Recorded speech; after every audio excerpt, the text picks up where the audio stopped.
예, 오늘 저희 성경 공부 이어서 하겠습니다.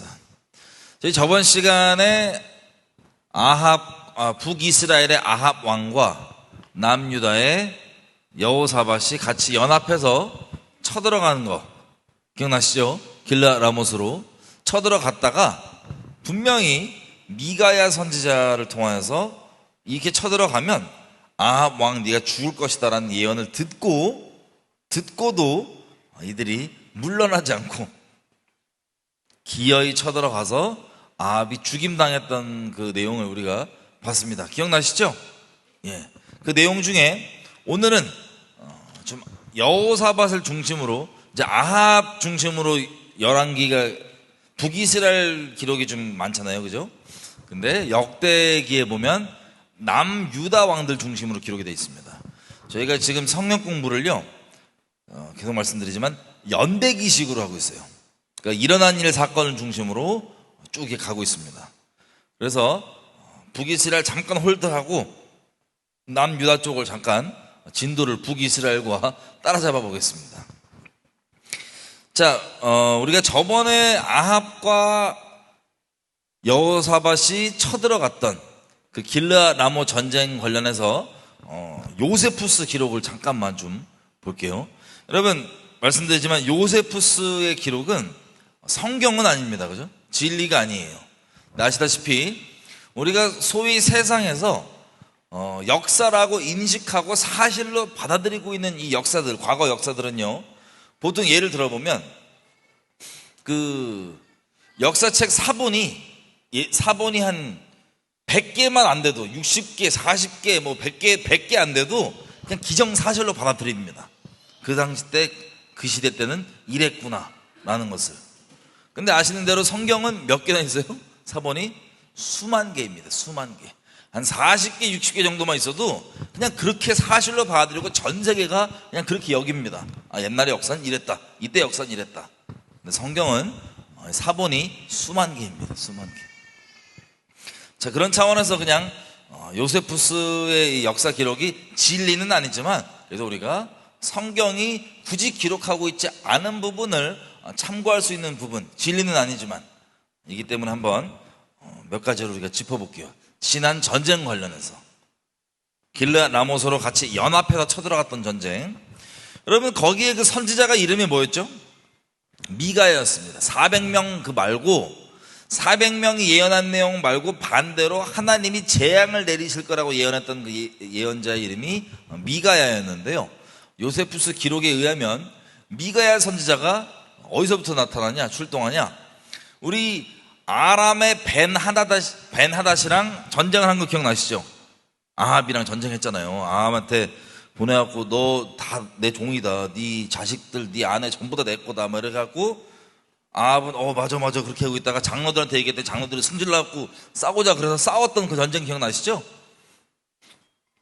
이것들이 함부로 하나님께 대해갖고 하나님이 승리를 주셨잖아요. 하나님의 거룩하신 이름을 위해서 승리를 주셨는데 아합이 그 승리에서 벤하닷을 완전히 다 진멸하고 죽이지 않고 내버려 두고 언약을 맺습니다. 벤하닷이랑. 그랬더니 무명의 선지자가, 기억나세요? 나 치라고 다른 사람한테. 그래서 안 쳤더니 안 쳐? 너 사자한테 죽어. 그 선지자 있죠, 그 무서운 분. 그리고 아합한테 얼굴 딱 나타나서 내가 뭐 있었는데 내가 데리고 있어야 될 포로놈을 내가 놓쳤는데 어떡하냐 할 때 아합이 네가 알아서 책임져라. 아합 네가 그랬다. 이 내용에 말한 선지자가 바로 요세푸스 기록에 의하면 그게 미가야래요. 미가야. 뭐 중요한 건 아닌데 어쨌든 그 미가야에 대한 기록이 성경에 나와 있지 않은 부분들이 길라 라못 전쟁 들어갈 때 400명 선지자 나온 그 내용에서 나오는 부분이 있습니다. 제가 한번 읽어드리겠습니다. 자, 그래서 미가야 선지자가요, 요세푸스의 기록에 의하면 이미 감옥에 있었대요. 아합에게 안 좋게 보임받아서 감옥에 있었는데 여호사밧이 이 400명 말고 또 우리가 물을 만한 선지자가 없냐라고 했을 때 데리고 왔던 게 미가야가 감옥에서 데리고 온 것이라고 기록이 돼 있어요. 그럴 때 성경 기록과 마찬가지로 데리고 오면서 데리고 오는 그 넷이, 그 종이 얘기하죠. 다른 애들 다 좋게 얘기했으니까 좋게 좀 얘기하시라고. 그때부터 제가 한번 요세푸스 기록을 읽어드리겠습니다. 자, 미가야가 말했다. 하나님께서는 내게 이스라엘 백성들이 아람 사람들에게 쫓겨 산으로 도망치는 모습을 보여주었소. 마치 목자 이는 양떼들이 뿔뿔이 흩어지듯이 말이요. 하나님께서 내게 아합 왕 그대만 전사하고 나머지 이스라엘 백성들은 무사히 돌아올 것이라고 가르쳐 주었소 라고 얘기를 합니다. 그랬더니 미가야가 다시 이렇게 말해요. 아합 당신은 하나님께서 예언한 것이 마음에 들든지 안 들든지 간에 귀를 기울여만 하오. 그대가 전쟁에 나가 죽음을 당할 것임에도 불구하고 이번 전쟁에서 승리할 수 있을 것이라고 떠버리는 저자들은 거짓 선지자들이요. 이 말을 들은 아합 왕은 그만 불안한 기색을 감추지 못했다. 그러니까 이해되시죠? 얘기를 한 거예요. 근데 아합이 불안해했는데 그때 거짓 선지자 가운데 하나인 시드기야가 아합에게 가까이 나와 미가야는 거짓을 말하고 있으니 그의 말에 귀를 기울일 필요가 없다 하면서 이렇게 말했다. 자, 이렇게 미가야가 예언을 했더니 아합 왕이 회개할까 말까 막 이런 불안한 마음에 있었단 말이에요. 여기서 계속 얘기하면 회개할 수도 있을 거 아니에요, 그죠? 근데 이 불안한 마음 가운데 거짓 선지자가 등장해서 뭐라고 얘기하냐면 제 말 들을 필요가 없다. 이유가 뭐냐? 이 이유를 한번 잘 들어보세요. 이유. 왜 저 미가야의 말을 들을 필요가 없냐? 지금 시드기야 거짓 선지자가 하는 말이에요. 미가야보다 미래를 예언하는데 더 나은 선지자인 엘리야의 말을 생각해 보면 미가야가 거짓말을 하고 있음을 쉽게 알 수 있습니다. 엘리야가 예언하기를 개들이 이스라엘 도시 나봇의 밭에서 왕의 피를 마치 백성들의 돌에 맞아 죽은 나봇의 피를 핥았듯이 핥을 것이라고 예언하지 않았습니까? 그런데 미가야는 자기보다 큰 선지자의 엘리야의 말과는 달리 3일 여행길만큼이나 떨어진 곳에서 왕이 죽음을 당할 것이라고 예언하고 있으니 스스로 자기가 거짓말장애임을 드러낸 것이 아닙니까? 라고 얘기하는 거예요. 이해되세요, 무슨 뜻인지? 여러분, 나봇의 포도원을 취할 때 그 이세벨이랑 막 짝짝꿍해갖고 온갖 사주를 해서 죽여버리잖아요. 나봇 집안을 죽여버리고 포도원을 뺐을 때 이 악행에 대해서 엘리야를 통해서 하나님께서 뭐라고 예언하시냐면 네가 봐라, 개들이 나봇의 피를 핥은 그곳에서 너의 피도 핥을 것이다. 그것이 어디냐면 이스라엘이라고 하는 지역이에요. 이스라엘, 사마리아 쪽에 이스라엘. 자, 거기서 아합의 피를 핥는다고 그랬는데 이 거짓 선지자 시드기야 말은 지금 누굴 인용하냐면 엘리야를 인용해서 엘리야를 통해 하나님께서 선포하신 실제 하나님 말씀을 인용해서 지금 하나님께서 미가야 선지자를 통해서 주신 하나님의 말씀을 대적하고 있는 거예요. 이해되세요? 무슨지? 하나님 말씀을 이용해서 하나님의 말씀을 대적하고 있는 거예요. 우리가 그때 개길식과 제3차 대전 제3성전 얘기할 때였죠. 우리 머릿속에 시나리오 쓰는 거, 하나님께서 주신 말씀을 그 말씀만 딱 붙잡고 있어야 되는데 그게 아니라 이럴 것이다 라고 머릿속에 시나리오 써서 하나님 앞에 온전히 서지 못하게 되는 법들 우리가 나눴었잖아요, 경우들을. 마찬가지로 엘리야에게 주셨던 그 말씀을 근거로 가지고 저 미가야 저놈은 거짓말장입니다라고 시드기야가 지금 얘기를 하는 거예요. 왜? 전쟁을 치르는 그곳은 여기서 3일길이나 가야 되는 3일 거리인데 거기서 죽는다고 지금 예언하지 않냐, 지금 제가 미가야가. 근데 엘리야가 뭐라 그럽니까? 미가야보다 훨씬 더 확실한 선지자라고 할 수 있는데 엘리야는 왕이, 이것도 참 기분 나쁠 거야. 왕이 죽으면 그 피를 여기 이스라엘시에서 핥는다고 돼 있지 않냐. 그래서 제 스스로도 지금 거짓말쟁이인 걸 입증하는 거다라는 아주 애매모호한, 아합 입장에서 상쾌하지도 않은 그런 내용을 지금 얘기를 하면서 미가를 통해 주셨던 하나님의 말씀을 대적하는 거예요. 그리고 한 가지 더 추가합니다. 이렇게 추가해요. 시드기야가 계속 얘기합니다. 내가 한번 저 미가야를 때려보겠습니다. 그 미가야가 참 선지자라면 야돈이 자기 옷을 잡는 여로보암 왕의 손을 마르게 한 것처럼, 기억나시죠? 북이스라엘 처음 시작할 때 베델과 단에다가 금송아지 딱 하고 막 그 악한 제사를 드릴 때 손 마르잖아요. 저놈 잡아라 뭐 갖고 손 기억나세요? 처음에 북이스라엘과 남유다 나눠질 때 그거를 또 근거로 그 역사를 근거로 뭐라고 얘기하냐면 자 내가 저 미가야를 지금 때릴 건데 저놈이 만약에 참 선지자가 맞다면 내가 때릴 때 그 손 말랐던 것처럼 나도 해를 당할 것이다. 이것으로 아합 왕께서는 저 미가야가 참 선지자인지 아닌지 알 수 있습니다 라고 얘기하더니 여러분 다 하나님의 역사를 근거한 거예요. 지 멋대로 그걸 자꾸 껴맞춰서 그렇지. 이 시드기야라는 거짓 선지자가 이걸 자 내가 때려도 문제 없습니다 괜찮은 거 아니냐 왕 보십시오 그러고 얘를 때려요. 때렸는데 어떻게 됩니까? 아무런 일도 안 일어나요. 이걸 보고 여기 써 있습니다. 요세푸스 기록이에요. 아무런 해도 받지 않자 아합은 용기를 얻고 즉각 아람 왕을 공격하기 위해 출정을 서둘렀다. 와. 자, 우리 저번 그 성경 공부 때 이미 한 내용이지만 요세푸스 기록을 보다 보니까는 우리가 그 시나리오 쓰지 말자고 얘기했었잖아요. 개기일식 그 제3성전 얘기하면서 이걸 보고 보니까 너무도 충격적이라 해갖고 하나님의 역사를 근거 삼고 하나님의 엘리야를 통해서 하신 말씀을 근거 삼아서 하나님의 실제 말씀을 대적하는 이 일이 되게 충격적이었어요. 자기 머릿속의 시나리오대로. 아니 이스라엘에서 죽는다 그랬는데 저 3일 나가서 길라 라몰에서 싸워서 죽는다는 게 말이 되냐? 말이 안 된다. 자기 머릿속에서는 그게 말이 안 되죠. 그죠? 어쨌든 이런 식으로 하나님을 대적해서 아합이 자칫 지금 갈등했단 말이에요. 회개할 수도 있었는데 그 회개의 기회를 어떻게 저버렸다? 이렇게 저버린 거예요. 아합은 어떤 상태일까요? 지금 지옥불에서 영원토록 후회하고 있겠죠. 뭘 보고? 누구를 수많은 사람 원망했지만 누구 또 원망할까요? 시드기야. 이 기록이 그대로 사실이라면 시드기야 얼마나 원망할까요? 하나님이 나한테 회개하도록 마지막 자비의 기회를 준 건데 그때 회개했으면 근데 그 회개를 방해한 그것도 하나님의 말씀 가지고 하나님의 이름으로 하나님이 일어났던 역사를 가지고 이 모든 걸 조합해서 자기 머릿속의 시나리오대로 하나님께서 미가야를 통해서 주셨던 마지막 자비의 기회를 저버리게 결정하게끔 옆에서 미혹하고 선동했던 시드기야 얼마나 원망스러울까. 여러분 이걸 보고 어떤 개인적 차원이 아니라 지금도 많이 벌어지고 있죠. 지금도 회개하려고 할 때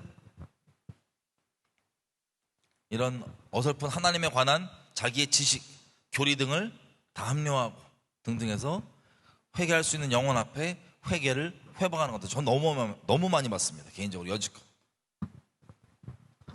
예를 들면 사람 보게 하는 거예요. 저 같은 경우는 그걸 많이 겪었기 때문에 예를 들면 하나님께서 누구에게 말씀 주셔서 회개하라고 말씀을 드렸어요. 그때 이 사람이 회개를 하려고 합니다. 막 회개 모드로 들어가요 인생이. 내 주변에서 얘기합니다. 아, 너 왜 그래? 유튜브 봐봐. 뭐자 봐봐. 쟤 이단이야. 이단일지라도 이단이라 하더라도 회개는 냅두세요. 아니 실제 이단은 물론 아니지만 내게 회개하라고 전해준 그 사람이 이단이냐 아니냐는 별개 문제고 내가 개인적으로 하나님 앞에 회개할 것은 회개해야 되는 거예요. 그가 실제 이단이라 할지라도 그 회개할 것이 사라지는 건 아니잖아요. 이해가 되세요 분들이지? 누군가 옆에서 회개한다 그러면 회개는 냅두세요. 제발 시드기야 짓 하지 말고 그 영혼에 대해 영원토록 책임을 질 수 없으니 회개는 냅두세요. 제가 이단이라고 말씀드리는 게 아니에요. 제 스스로 실제 이단을 통해서 회개가 일어난다 그게 통로가 되고 회개가 일어난다고 할지라도 일단 냅두세요. 회개하도록. 왜냐면 제가 그런 걸 개인적으로 너무 많이 봐서 주변에서 막 회개하려고 그러는데 들어보니까는 뭐 이런 사람이라면서요. 그래 그렇게 회개의 기회를 날려버린 사람도 엄청 많이 봤습니다. 제 주변에서. 개인적으로도 안타깝죠. 어쨌든 우리 안에서는 그러지 맙시다. 우리 안에 이거 정말 끔찍한 일 아니에요? 생각해보세요. 하나님의 역사와 하나님의 말씀을 가지고 하나님께서 회개의 기회를 주시는 것을 저버리게 할 수 있는 이 충격. 어쨌든 그래서 이 요세푸스의 기록을 마저 읽어보면 그 부분 관련해서, 그래서 요세푸스의 기록에 의하면 여호사밧과 아합이 옷을 바꿔 입었대요. 잘하는 대로 이렇게 필터를 쳐서 겨우 나가는데 찝찝함이 있다 이거야. 찝찝하면 회개를 하지. 찝찝함이 있으니 옷을 갈아입고 가면 괜찮겠지. 이거 다시 봐도 항상 너무 충격적이에요. 어떻게 멘탈 상태가 이 지경일까? 아합이나 여호사밧이나 둘 다. 그래가지고 여호사밧도 사돈 지옥 가는 길을 도와. 옷 갈아입으면 된다고. 자기에겐 하나님의 은혜가 있으니까. 하나님의 자기에게 있는 은혜조차도 다른 사람에게 이런 통로로 바꿀 수 있는 거예요. 영혼을 자기 하나님께로 인도하는 통로가 아니라 지옥 가도록 그냥 내가 은혜가 있으니까 하나님이 나 요즘 확 밀어주시는 거 알지? 다 알거든요. 주변 국가까지 다 알아요. 그래서 블레셋이랑 그 당시 때 아라비아까지도 여호사밧에게 조공을 바치던 정도였어요. 하나님 때문에. 그 은혜가 있는 걸 다 안단 말이에요. 근데 그 은혜를 가지고 내가 옷 갈아입으면 나는 은혜가 있으니까. 너무 충격적이에요. 아니, 하나님의 은혜까지도, 하나님의 말씀까지도, 하나님의 지난 역사까지도 다 동원해서 여호사밧은 회개한다 쳐, 나중에라도 예를 들면. 근데 주변을 지옥 보냈는데 준비시키고 통로가 될 수 있다는 거, 이 충격. 저 여러분은 절대 하나님께서 정말 긍휼을 베풀어 주셔서 우리에게 은혜 주실 뿐만 아니라 우리가 주변 가운데 영혼들을 지옥 보내는, 그것도 하나님의 이름으로 지옥 보내는 일이 없도록 꼭 그렇게 좋은 선한 통로로만 삼아 주시기를 간절히 바랄 뿐입니다. 그래서 요세푸스 기록에 의하면 그 활 쏘잖아요. 누가? 우연이라고 써있죠. 우연히 활을 쫙 쏘는데 여기에 빡 맞아갖고 죽는 그 활을 누가 쏜다고 되어 있냐면, 요세푸스 기록은 나아만이죠. 나아만. 나중에 저 문둥병 걸려갖고 엘리사한테 오는 그 나아만이라고 기록되어 있어요. 요세푸스의 기록은. 자, 진리는 아니에요. 저는 몰라요. 그럴 수도 있고 아닐 수도 있죠. 그래서 결국엔 죽어갖고 돌아와서 아합의 시신을 가지고 장사 지내고, 아합의 피가 묻은 그 전차를, 그 병거를 이스라엘의 샘에서 씻은 후에 사람들이 딱 간 거예요. 개가 와서 막 핥아. 와, 말씀은 진짜 이렇게 이루어지는구나. 말씀 그대로 이루어졌죠. 개가 핥았잖아요, 그죠? 근데 개가 핥는다고 돼 있으니까 이스라엘에서 죽을 거야 라고 착각을 한 거예요. 자기 시나리오대로. 다시 특히 말세에 우리 시나리오 쓰지 맙시다. 하나님 말씀 주시고 말씀하시는 게 있으면 그 말씀은 확실히 이루어져요. 근데 문제는 뭐냐? 내 머릿속에 시나리오가 그 말씀을 온전히 붙잡게 만들기보다는, 하나님 앞에서 견고하게 세우기보다는 그 시나리오가 우리가 자칫 하나님의 다시 오심을 마음 더디게 잠들게 만들 수도 있고, 혹은 하나님의 믿음에서 심하면 떠나게까지도 할 수 있습니다. 시나리오 쓰지 말고 말씀만 다 붙잡기. 아멘이죠? 자, 여기까지가 우리가 저번 시간에 했던 내용입니다. 여호사밧을 중심으로 우리가 조금 보겠습니다. 한 포인트를. 자, 역대하 17장. 여러분, 여호사밧의 아빠는요 아사예요. 아사왕. 아사왕이 하나님을 젊었을 때는 잘 섬겼습니다. 어느 정도냐면은 아사왕의 엄마, 그러니까 여호사밧의 할머니죠. 엄마가 아세라의 가증한 목상을 만드니까 그냥 태후를 패버렸어요. 엄마를 엄마 자리에서 치워버렸어요. 그냥 태후라 그러잖아요. 황후, 태후. 엄마 자리에서 치워버렸어요. 우상숭배하니까. 그 정도로 하나님에 대해서 확실하게 우상들을 제하고 가려고 하는 그런 아사였습니다. 그래서 막 전쟁의 승리도 주시고 100만 대군을 막 무찔렀어요. 하나님께서 100만 대군 구스가 쳐들어왔는데, 그것도 하나님의 은혜로. 그래서 아사가 통치 초창기 때는 하나님을 잘 믿다가 나중에 약간 가요. 왜냐하면 전쟁을 치르고 돌아오는데 하나님께서 특이한 예언을 하십니다. 뭐라고 예언을 하시냐? 그리고 이 아사가 하나님과 함께 있는 걸 보고 북이스라엘 사람들이 탈북을 해요. 탈북. 나 남유다 가야지. 탈북을 막 합니다. 그 정도로 하나님과 함께 있었는데, 이 전쟁을 치르고 올라오는데 역대하 15장 보면 이렇게 돼 있어요. 2절. 저가 나아가서, 선지자가 나아가서 아사를 맞아 이르되, 아사와 및 유대와 베냐민의 무리들아, 내 말을 들으라.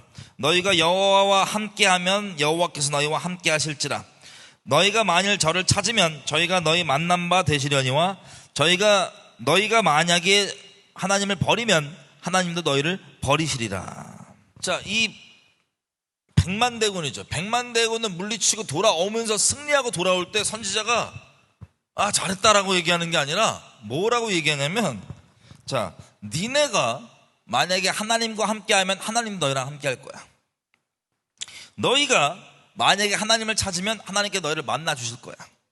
근데 만약에 너희가 하나님을 버리면 하나님께서 너희를 버릴 거야.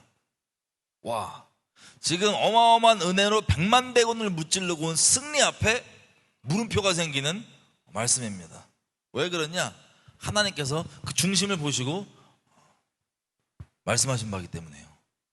여러분, 아사가 나중에 이 정도로 열심히 있었던 하나님의 사람으로 여겨졌던 아사가요, 나중에 하나님을 어떻게 마음으로 어긋나는 게 티가 나냐? 전쟁에 나려고 하니 북이스라엘이 쳐들어왔습니다. 북이스라엘이 쳐들어왔더니 어떻게 하냐면, 여호와의 성전에 있는 그 곳간에서 하나님 성전에 있는 은이랑 금을 다 누구한테 주냐면 아람 왕 벤하닷한테 주면서, 지금 북이스라엘이랑 동맹 맺은 거, 언약 맺은 거, 내가 이거 성전 금은 줄 테니까 깨고 빨리 공격해 주세요. 저놈들이 나 쳐들어와서. 하나님 앞에 백만대군을 무찔렀던 은혜로 그 아사가 북이스라엘 딸랑 쳐들어왔더니, 그것도 쳐들어와서 앞에 이게 요새 같은 거 찍고 있으니까는 급히 여호와의 성전의 금은을 모아서 이방 벤하닷한테 주고, 빨리 저거 쳐서 우리 물러가게 해달라고. 이 지경이 돼버린 거예요, 아사 왕이. 그래서 이 부분을 아주 유명한 말씀, 제가 개인적으로 참 좋아하는 말씀, 16장 9절 역대하, 저 앞부분을 좋아합니다. 이 말씀에 중간에서 앞부분, 이게 뭐냐? 여호와의 눈은 온 땅을 두루 감찰하사 전심으로 자기에게 향하는 자를 위하여 능력을 베푸시나니, 이 일은 왕이 망령되이 행하였은즉 그 이후부터는 왕에게 전쟁이 있으리이다. 선지자를 통해서 뭐라고 얘기하시냐면, 너 예전에 내가 백만대군 이기게 해준 거 기억 안 나냐? 근데 이제는 네가 이렇게 했으니 왕에게 이제부터 전쟁이 있을 것이다 라고 하는 내용이에요. 전심, 하나님께 온 마음으로 나가는 자를 두루 감찰하사 하나님께서 그에게 능력을 베푸신다고 되어 있습니다. 어쨌든 아사는 그랬던 상태에서 그 전심의 마음이 돌이켜져서 나중에는 이렇게 된 거예요. 전심을 저버린 거예요, 아사가. 여러분에게 전심이었던 마음 계속해서 전심에서 전심으로 가시기를 예수님으로 축복합니다. 하나님께서 그렇게 마음을 전심에서 전심으로 지켜주시기를, 아사처럼 처음엔 그랬다가 나중에 안 그러는 일이 아니라. 하여튼 이렇게 된 거예요. 그래서 아사가 말씀 그대로 전쟁을 계속 겪다가 병이 납니다. 병이 났을 때 16장 12절, 아사가 왕이 된 지 39년에 그 발이 병들어, 병들어 심히 중하나 병이 있을 때 저가 여호와께 구하지 아니하고 의사들에게 구하였더라. 이거 두 가지가 참 씁쓸한, 안타까운 아사에 대한 말년 기록입니다. 이렇게 되고 아사가 죽습니다. 2년 뒤에.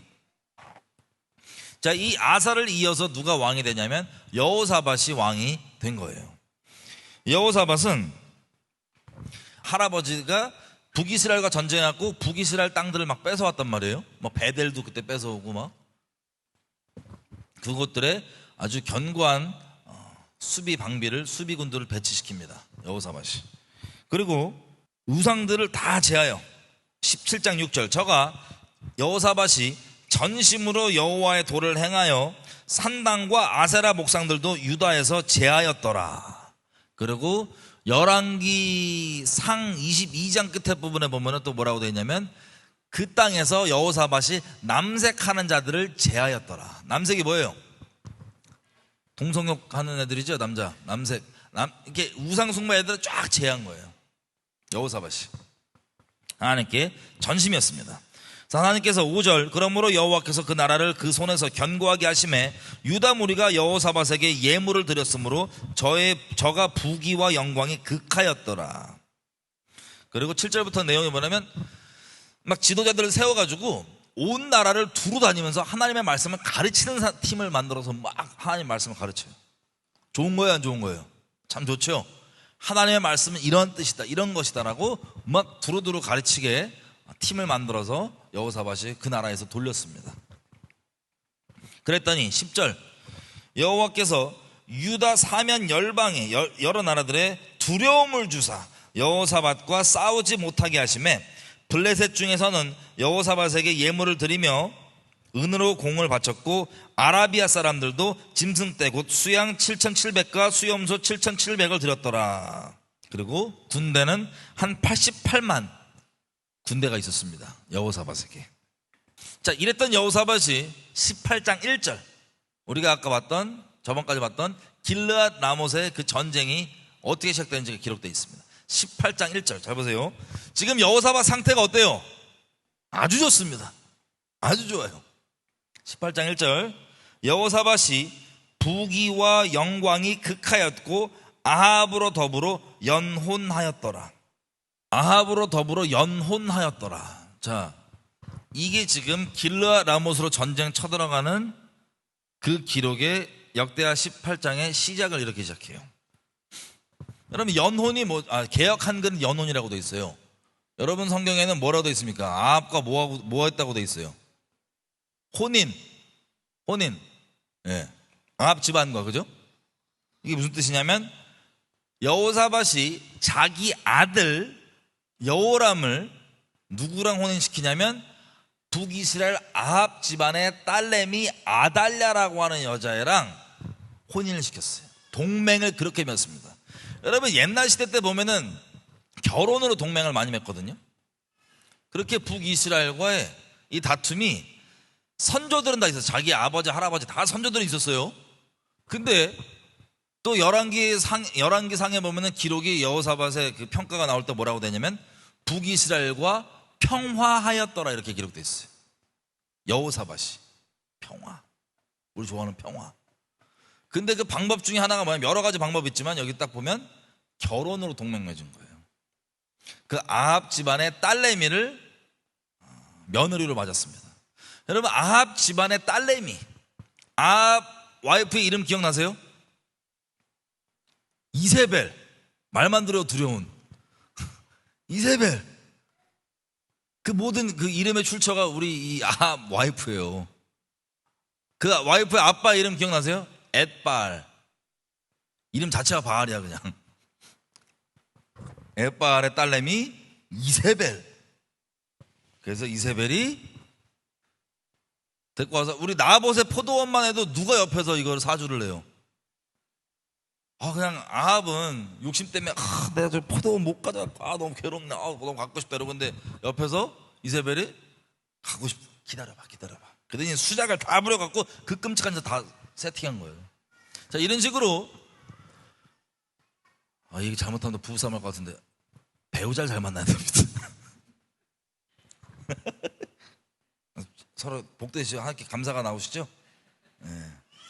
배우자를 잘 만나야 돼. 배우자가 이세벨이어봐. 오, 충격.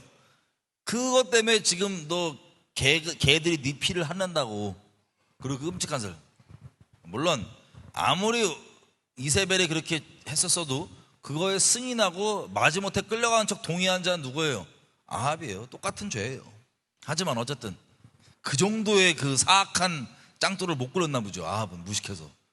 마음에 악함은 있으나 이게 안 됐는데 우리 이세벨이 요렇게 몰라 해봐 이렇게 딱 이렇게 된 거. 이렇게 집안이 파멸됩니다. 인생이 파멸됩니다. 인생이. 어쨌든 그 이세벨의 딸내미니 이것도 잘못하면 또 이게 오해할 수 있는데 하여튼 그 엄마가 좋은 거 가르쳤겠어요? 그 아빠랑? 좋은 거 가르치지 않았을 것 같아요. 그렇죠? 하나님의, 물론 부모가 좋은 거 안 가르쳐도 하나님의 전적인 은혜로 애가 그런 것도, 난 저거 안 배워야지 그러면서 마치 광야에서 자랐던 2대 애들 있죠. 어린애들이 우리 부모님 불순종하는 거 안 배워야지, 원망하는 거 뭐 이렇게 이런 거 안 배워야지 그러면서 잘 컸던 것처럼, 하나님의 은혜가 있으면 그럴 수 있으나 하나님의 은혜가 없이 그냥 일반적으로 보면 부모가 아합이고 이세벨인데 그 자녀가 잘 자라지는 않았을 거예요. 그죠? 그 딸내미를 동맹을 위해서, 평화를 위해서 여호사밧이 며느리로 받아들인 겁니다. 문제가 있어요. 문제가.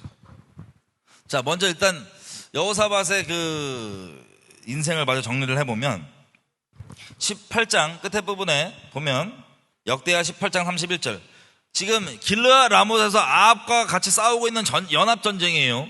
이 전쟁 때 이 병거의 장관들이 여호사밧을 보고 이르되 이가 이스라엘 왕이라 하고 돌이켜 저와 싸우려한즉 여호사밧이 소리를 지르매 여호와께서 저를 도우시며 하나님이 저희를 감동시키사 저를 떠나게 하신지라. 와, 나한테 은혜가 있겠지. 그리고 아합 왕 옷 입고 전쟁 나갔다가 지금 베나다시 명령한 게 딱 하나거든요. 니네는 자기 군인들한테, 니네는 다른 것들이랑 싸우지 말고 아합 왕만 죽여. 마치 한 놈만 패. 영어 대사처럼 한 놈만 죽여. 그렇게 해갖고 막 찾으러 가는데 그게 여호사밧이었던 거예요. 여호사밧이 무서워갖고 와 소리 지르니까 하나님이 은혜를 베풀어 주셔갖고 저를 감동시켜서 여호사밧에게서 떠나게 합니다. 그래갖고 지금 죽다가 살아났어요. 뭐하다가 고르고 골라서 참 선지자의 말을 듣고 영어로도 이게 참 선지자의 말인지도 다 알겠는데 거짓 선지자가 이거 안 믿을 수 있도록 상황을 허락해 주니 거짓 선지자를 마음에 두고 핑계 삼아서 제꼈던 그 상태, 그리고 알량한 인간적인 방법을 써서 피해보겠다고 하는 상태, 하나님의 은혜를 감히 하나님의 심판 앞에 이용해 먹겠다고 했던 그 얄팍한 상태에서 이 일을 겪은 겁니다. 그러니까 죽다 살아난 거예요. 마음으로. 여러분, 철렁 죽을 뻔했다가 살아났어요. 얼마나 마음이 철렁하겠어요. 그죠? 그렇게 살아서 겨우 돌아왔는데 19장 2절, 그 왕궁으로 딱 예루살렘 왕궁으로 들어가니 하나님의 아들 선견자 예후가 나가서 여호사밧 왕을 맞아 가로되 어우 큰일 나셨을 뻔했습니다. 평안히 돌아오셔서 되게 감사합니다. 이런 말이 아니라 왕이시여, 왕이 악한 자를 돕고 여호와를 미워하는 자를 사랑하는 것이 가능한 일입니까? 이것 때문에 여호와께로서 진노하심이 왕에게 임할 것입니다. 하나님의 심판이 선고가 됩니다. 여러분, 이 심판이 와닿겠어요? 안 와닿겠어요? 지금 여호사밧 마음에 확 와닿아요. 보통은. 왜? 자기가 지금 제끼다가 죽다가 와 했는데 진짜 하나님 은혜로 살아서 진짜 죽을 뻔한 상태에서 돌아왔잖아요. 겨우 돌아오자마자 하나님께서 심판을 선고하시는 거예요. 그 죄가 뭔지 분명하게 얘기해 주면서 네가 지금 악한 자를 돕고 그리고 여호와를 미워하는 자를 네가 지금 사랑하는 것이 가능한 일이냐? 너 이것 때문에 심판받을 것이다. 여러분이 만약에 여호사밧이면요, 죽다가 살아나갔고 얘기를 겨우 살아가서 얘기를 들으면 여러분 회개하시겠어요? 안 하시겠어요? 회개하실 거예요? 당연하죠.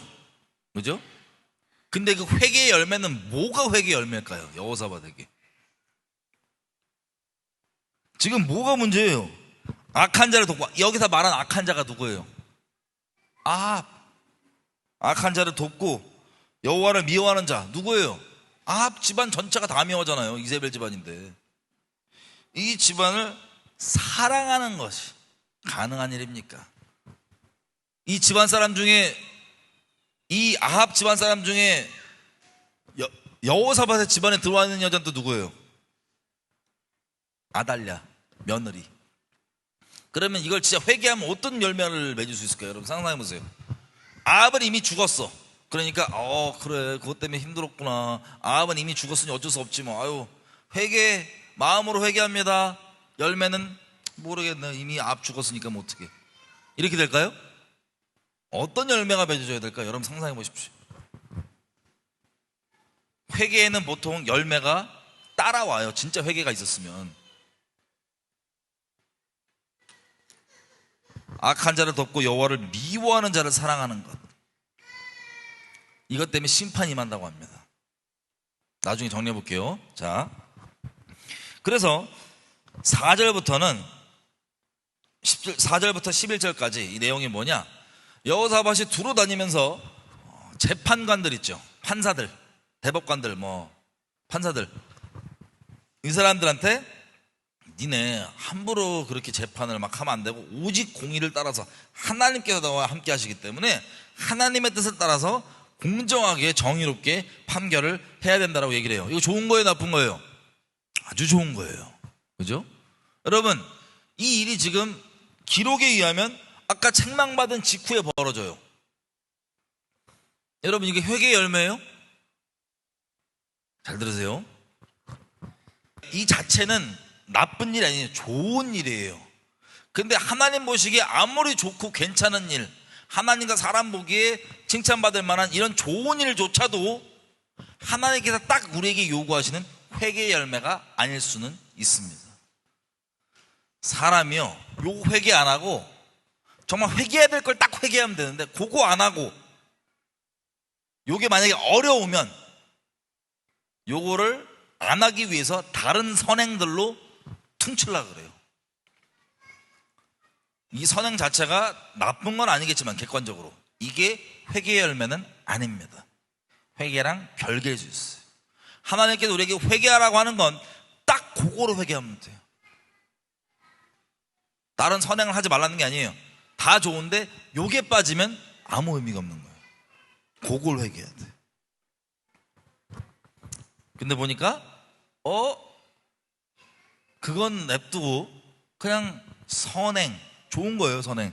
근데 여호사밧 개인과 하나님 관계에서는, 그리고 여호사밧이 한 국가에 하나님께서 언약 맺어서 언약으로 이끌어가는 이 국가의 우두머리로 쏘는 온전치 않은 열매예요.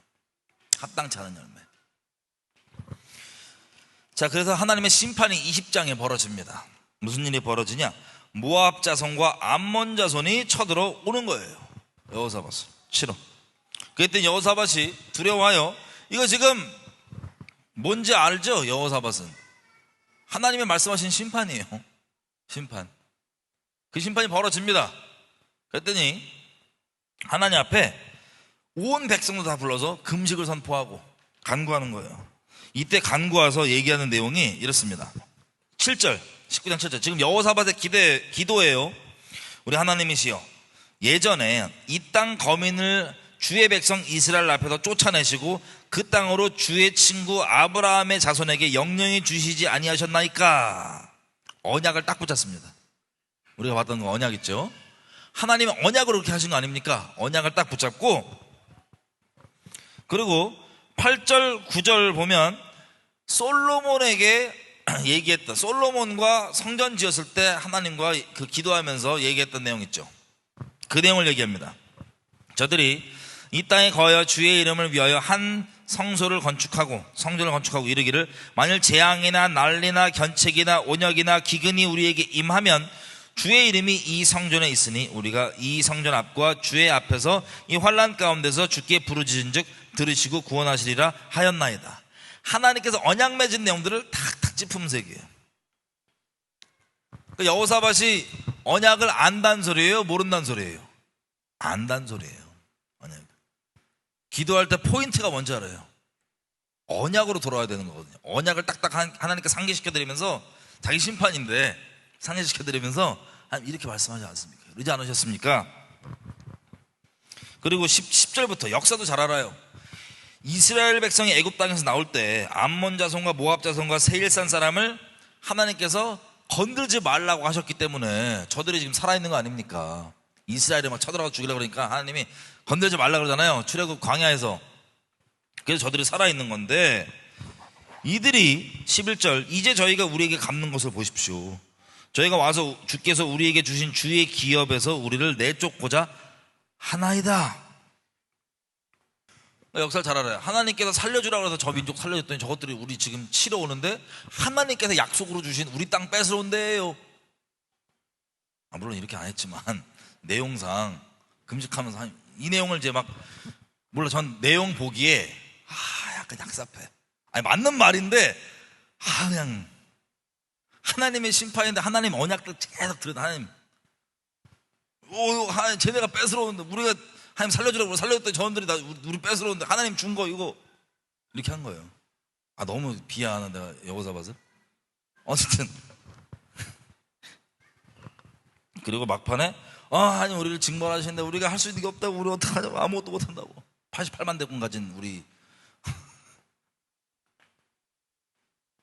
그랬더니 그것도 자기뿐만 아니라 온 국민 다 됐고 하나님 앞에 금식하면서 하여튼 잘 알아 우리 여호사밧 잘해. 그래갖고 그때 하나님의 영이 딱 임합니다. 그래서 선지자로 누가 서냐면 야하시엘이라고 하는 레위 사람에게 하나님의 영이 딱 임해서 말씀을 선포하는 거예요. 15절 이렇게 돼 있어요. 여호사밧 왕이여 들을지어다. 여호와께서 너에게 말씀하시기를 이 큰 무리로 인하여 두려워하거나 놀라지 말라. 이 전쟁이 너희에게 속한 것이 아니요 하나님께 속한 것이니라. 너희는 내일 저들을 싸우러 마주 나가라. 그럼 어디서 만날 건데 17절 이 전쟁에는 너희가 싸울 것이 없나니 항오를 이루고 서서 너희와 함께 한 여호와가 구원하시는 것을 보라. 유다와 예루살렘아 너희는 두려워하며 놀라지 말고 내일 저희를 마주 나아가라. 여호와가 너희와 함께 하리라 하셨느니라. 그러니까는 18절 여호사밧이 몸을 굽혀 얼굴을 땅에 대니 온 유다와 예루살렘 거민들도 여호와 앞에 엎드려 경배하고 큰 소리로 레위 사람들이 이스라엘 하나님 여호와를 찬양하니라. 요렇게 전쟁 앞에 약속을 받습니다. 이 전쟁은 심판이에요. 심판인데 이것을 하나님 앞에 온 국민 데리고 와서 이렇게 해갖고 하나님의 긍휼을 확 당겨갖고 지금 이 약속을 받았습니다. 전쟁을 치러 가는데 어떻게 돼요? 전쟁을 치러 가서 진짜로 손 하나 까딱 안 하고, 우리가 유명한 전쟁이죠 이거. 찬양대 앞에 세워가지고 여호와는 선하시다 인자하심 영원하시다 이거 퉁퉁퉁퉁 하고 있으니까는 저 적군이 갑자기 눈이 헷가닥 돌아갔고, 성경에 보면 하나님의 복병을 풀었다고 돼 있는데 눈이 헷가닥 돌아갔고 자기네들끼리 다 죽여버리고 전멸돼서 다 죽었어요. 한 명도 안 남기고 갑자기 헷가닥 하고 막 미쳐갖고 자기들끼리. 이걸 보고 찬양하면서 보고 있는 거야. 지네끼리 다 죽이네. 아니 뭐 하지 말랬잖아.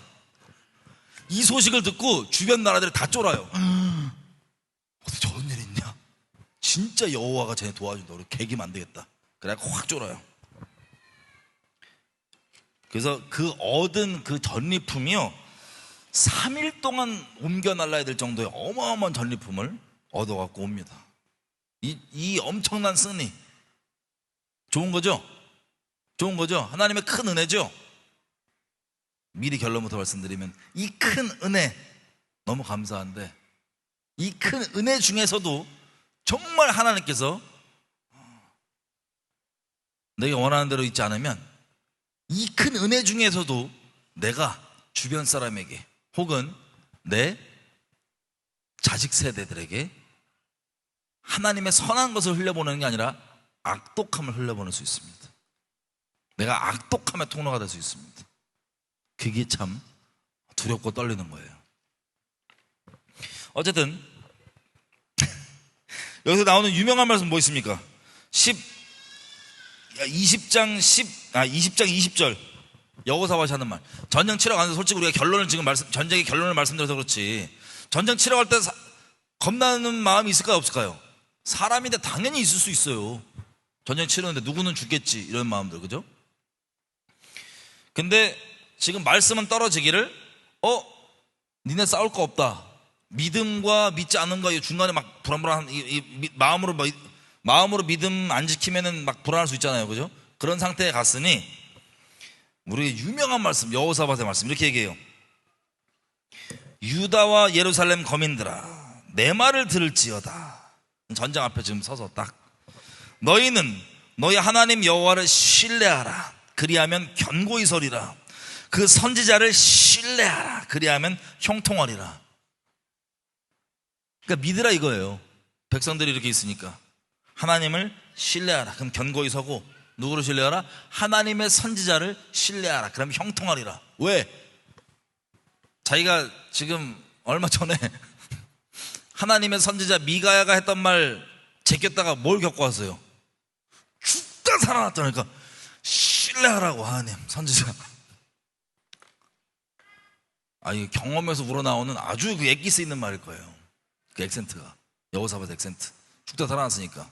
그래서 신뢰하라. 그렇게 해서 얻었던 승리인이 얼마나 기쁨이 컸겠습니까? 하나님께 감사함이. 그럼에도 불구하고 이 감사와 은혜와 기쁨 가운데서도 내가 혹시 다른 사람에게, 내 자녀 세대에게 온전치 못한 통로가 될 수 있다고요. 하나님 대해서. 자, 이렇게 해서 여호사밧의 인생이 쫙 끝나는데 마지막 기록을 뭐라고 얘기하나? 35절 20장 35절이에요 여호사밧의 마지막 인생 말년 부분. 이렇게 유다 왕 여호사밧이 나중에 이스라엘 왕 아하시아와 교제하였는데 아하시아는 심히 악을 행하는 자였더라. 여러분, 아하시아 왕이 누구냐면요, 아합의 자식입니다. 아합 집안 사람이에요. 그죠? 그 아하시아도 역시나 크게 악을 행하는 자였어요. 악을. 그랬는데 여호사밧이 뭐 하고 있대요? 이 아하시아랑 교제. 여러분, 나쁜 사람이랑 교제하는 거 나쁜 거예요, 좋은 거예요? 모르지. 아니, 인간적인 마음에 그러면 내버려 둬야 돼, 쟤를? 우리 사돈댁이기도 하고, 또 우리 동포 아니냐? 길르앗 라모 쳐들어갈 때요, 아합이 물어봐요. 여호사밧한테, 왕이지요, 저 원래 우리 땅인데 저거 같이 쳐들어갈까요? 그랬더니 여호사밧이, 야, 내 백성, 우리 백성, 북이스라엘 남유다, 우리 같은 동포 아닙니까? 내 무기, 내 전차, 내 말, 이거 왕 거 아닙니까? 우리 이거 많이 들었잖아요, 한국에서. 내 핵이 네 핵이고, 네 핵이 내 핵이고, 우리 민족끼리 우리 한 민족 아닙니까? 이거 듣기 좋은 거예요, 나쁜 거예요? 인간적으로 사랑 넘쳐 보이죠? 근데 그게 아니라 같은 민족도 상관없어. 단호하게 교제하면 안 돼, 섞이면 안 돼. 이런 말을 들으면 우리 민족끼리가 좋은 게 좋으신 분들이 들으면 어떻게 들려요? 피도 눈물도 없는 놈, 극우, 보수 꼴통 등등. 그런 얘기 한 번도 안 들어보셨구나. 저 많이 들어봤어요. 어쨌든 그게 꼴통을 해서는 게 아니고 하나님 때문에 안 되는 거예요. 하나님 때문에.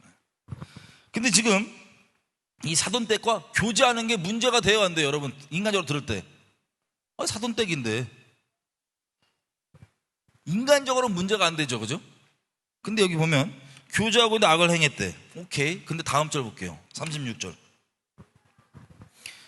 두 왕이 서로 결합하고 배를 지어 다시스로 보내고자 하여 에시온 게벨에서 배를 지었더니, 자, 이제 이 두 집안이 뭐까지 하냐면 연합 사업까지 벌여요. 금을 캐러, 오빌로 금을 캐러 가려고. 나만 잘 먹고 잘 살면 돼요? 우리 사돈댁도, 우리 동포, 북에 있는 북이스라엘 동포들도 같이 잘 살아야지. 나만 잘 살면 되냐? 그래서 우리가 같이 공동사업을 일으켜서 배를 딱 지어갖고 오빌로 금을 캐러 가자. 이거 좋은 거예요, 나쁜 거예요? 듣기에. 자, 여러분을 미혹하고 있네요. 듣기에는 좋아 보이잖아, 그죠? 아니, 같은 민족끼리 한 놈만 잘 사는 게 아니고 저기 금이 있대, 같이 캐러 가자. 얼마나 좋아. 그런데 보세요, 37절. 우리 민족끼리 교제도 하고 같이 공동사업도 하려고 하는데 37절에 보면 마레사 사람 도다와후의 아들 엘리에셀이 여호사밧을 향하여 예언하여 가로되, 왕이 아하시아와 교제하기 때문에 왕의 지으신 것을 파하시리라. 지금 선지자가 책망하는 포인트가 뭐예요? 왕이 뭐 하기 때문에? 왕이 사돈댁과 교류하기 때문에, 와, 이거 인간적으로 듣기에는 너무한 얘기예요. 아, 그럼 나 사돈댁과 만나지도 말란 소리야? 라고 얘기할 수 있죠, 그죠? 근데 선지자가 뭐라고 얘기냐면, 아시아랑 교제하기 때문에. 교제가 뭐예요? 우리 배도 얘기할 때 한창 얘기했는데, 교제 뭐죠? 인사. 또 뭐 있어? 용납 교제 다 비슷한 거잖아요. 코이노니아, 헌금, 뭐 있어요? 우리 배도 얘기 때 한창 했었던 교제. 그것 때문에 하나님께서 치신다는 거예요. 지으신 배를 부수신다. 그래서 배가 부서졌어요. 그러면 여러분 여호사 하시면 회개하실 거예요, 안 하실 거예요? 이거 지금 책망 받았잖아요. 하나님께 책망 받은 거잖아요. 회개하실 거예요, 안 하실 거예요? 하실 거예요? 확실하세요? 그러면 여기서 다시 여쭤보겠어요. 여기서 그럼 회개를 했다면 회개의 열매는 뭘까요? 회개의 열매. 자, 여기 역대하 말고 열왕기 기록에 보면 또 뭐가 있냐면, 이 배가 깨지고 나서 북이스라엘 아시아가 얘기해요. 아유, 저거 배 깨졌는데 같이 우리 사람 보내갖고 이거 공동사업이니까, 마치 개성공단 같은 거 있잖아요. 공동사업이니까 우리 같이 가서 한번 볼까요? 그랬더니, 같이 이렇게 보내서 처리할까요? 그랬더니 여호사밧이 아니요, 난 안 보낼래요. 스탑. 거기서 멈췄어요. 안 보냈어요. 자, 이거 회개의 열매일까요? 회개의 열매 같아 보이죠? 이 자체도 나쁜 건 아니에요. 근데 정녕 근본적인 책망의 내용이 뭐였어요, 지금? 교제하기 때문에. 배가 부서졌으니까 이 공동사업이 어그러지니까 공동사업만 안 하지가 아니고, 뭐가 문제? 교제하기 때문에. 이게 문제인 거예요. 그럼 회개 열매는 단순히 배가 아유 그래 하는 말씀대로 부서졌으니까 내가 안 해야지, 이거 자체가 나쁜 건 아니지만, 이게 회개 열매는 맞아요, 안 맞아요? 아니에요. 이게 열매는, 그죠? 진정 맺어야 될 그 회개 열매는 없었던 거예요. 정말 하나님께서 책망했던 것 중에. 그러면 교제가 계속 유지됐어요, 안 됐어요? 회개 열매라면 교제가 끊겼어야지, 그죠? 교제가 유지된 채로 여호사밧이 죽습니다. 자, 이제부터 벌어지는 일 보기. 이제부터 교제가 그대로 열려있는 채로 죽었어요. 그랬더니 21장 1절, 그 아들 여호사밧의 아들 여호람이 대신하여 왕이 되니라 그랬는데, 자 4절, 이 여호람이 왕이 되자마자 무슨 짓을 하냐? 자기 모든 형제들을 다 죽여버려요. 자기 친형제들을 다 죽여버려요, 왕이 되자마자. 그리고 이스라엘 지도자 몇 명을 죽여요. 그게 4절 내용이에요. 그랬더니 6절, 이 사악한, 시작부터 사악한데, 권력을 잡자마자 싹 쓸어버리는 이 시작부터 사악한데, 6절부터 그 이유를 얘기합니다. 저 여호람이 왜 그러냐? 이스라엘 왕들의 길로 행하여 어디의 집과 같이 했대요? 아합의 집과 같이 했으니, 이는 아합의 딸, 누가 데리고 왔어요? 여호사밧이 결혼하면서 동맹하려고 데리고 왔던 그 집 며느리, 이름 아달랴라고 하는 이 여자, 이 딸내미가 아내가 됐기 때문에, 겉으로 볼 때 행동은 이 끔찍한 짓이 누구 짓이냐? 아합 집안과 같이 똑같이 하는 거야, 그 행동을. 근데 그 원인을 뭐라고 짚어요, 지금? 6절에 보니까 하나님께서, 성경이 뭐라고 짚어요? 누가 마누라라서? 아달랴가, 아합의 딸내미가 마누라라서 이렇다고. 나 부디 부부싸움이 없으시길, 여러분에게 오늘 감사함이 넘치시길.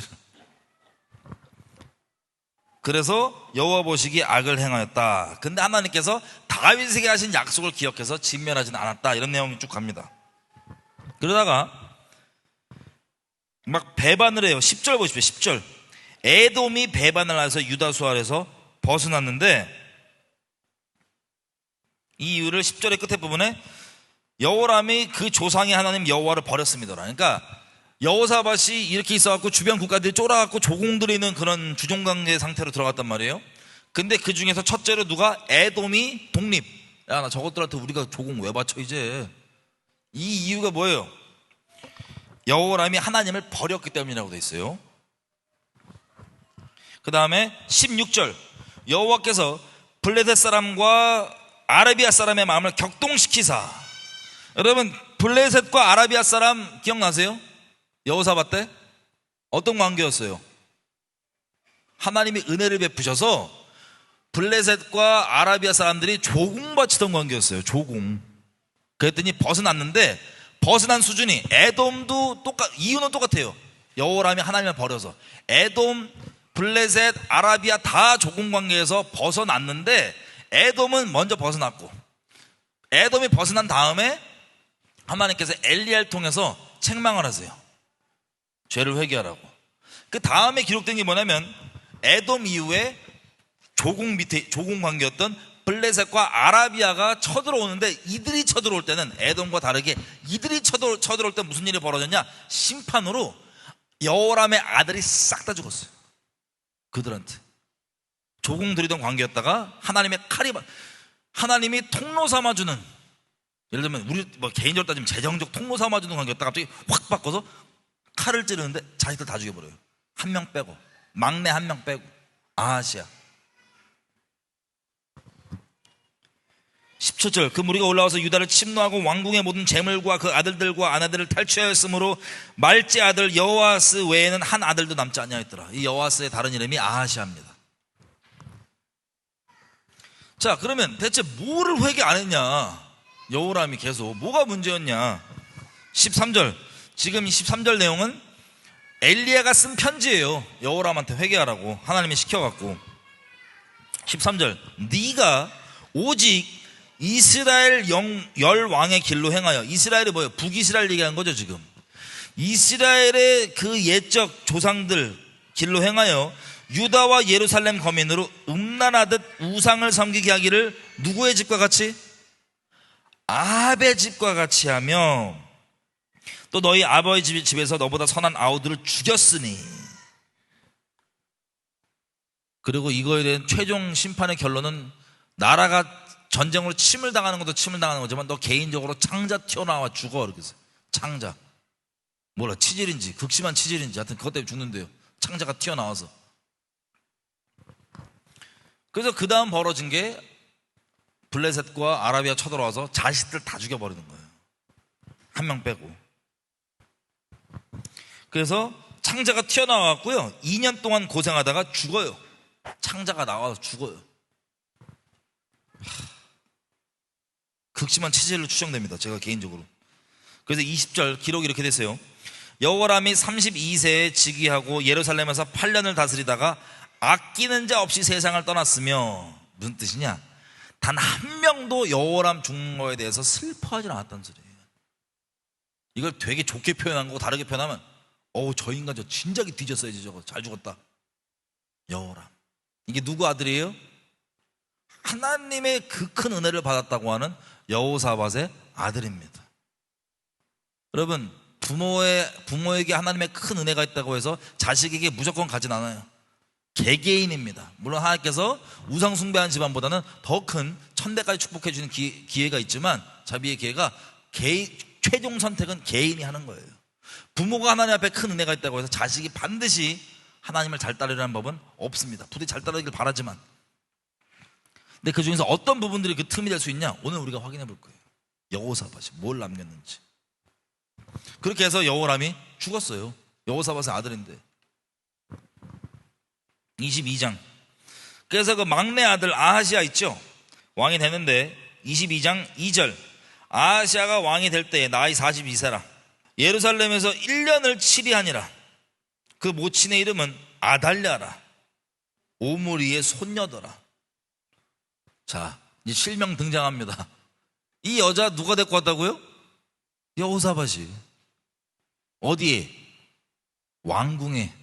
하나님과 언약 맺은 그 나라, 하나님의 메시아가 예언되어 있는 영원한 위를, 보좌를 주겠다고 하는 그 다윗의 집안 안에 누가 들어와 있냐?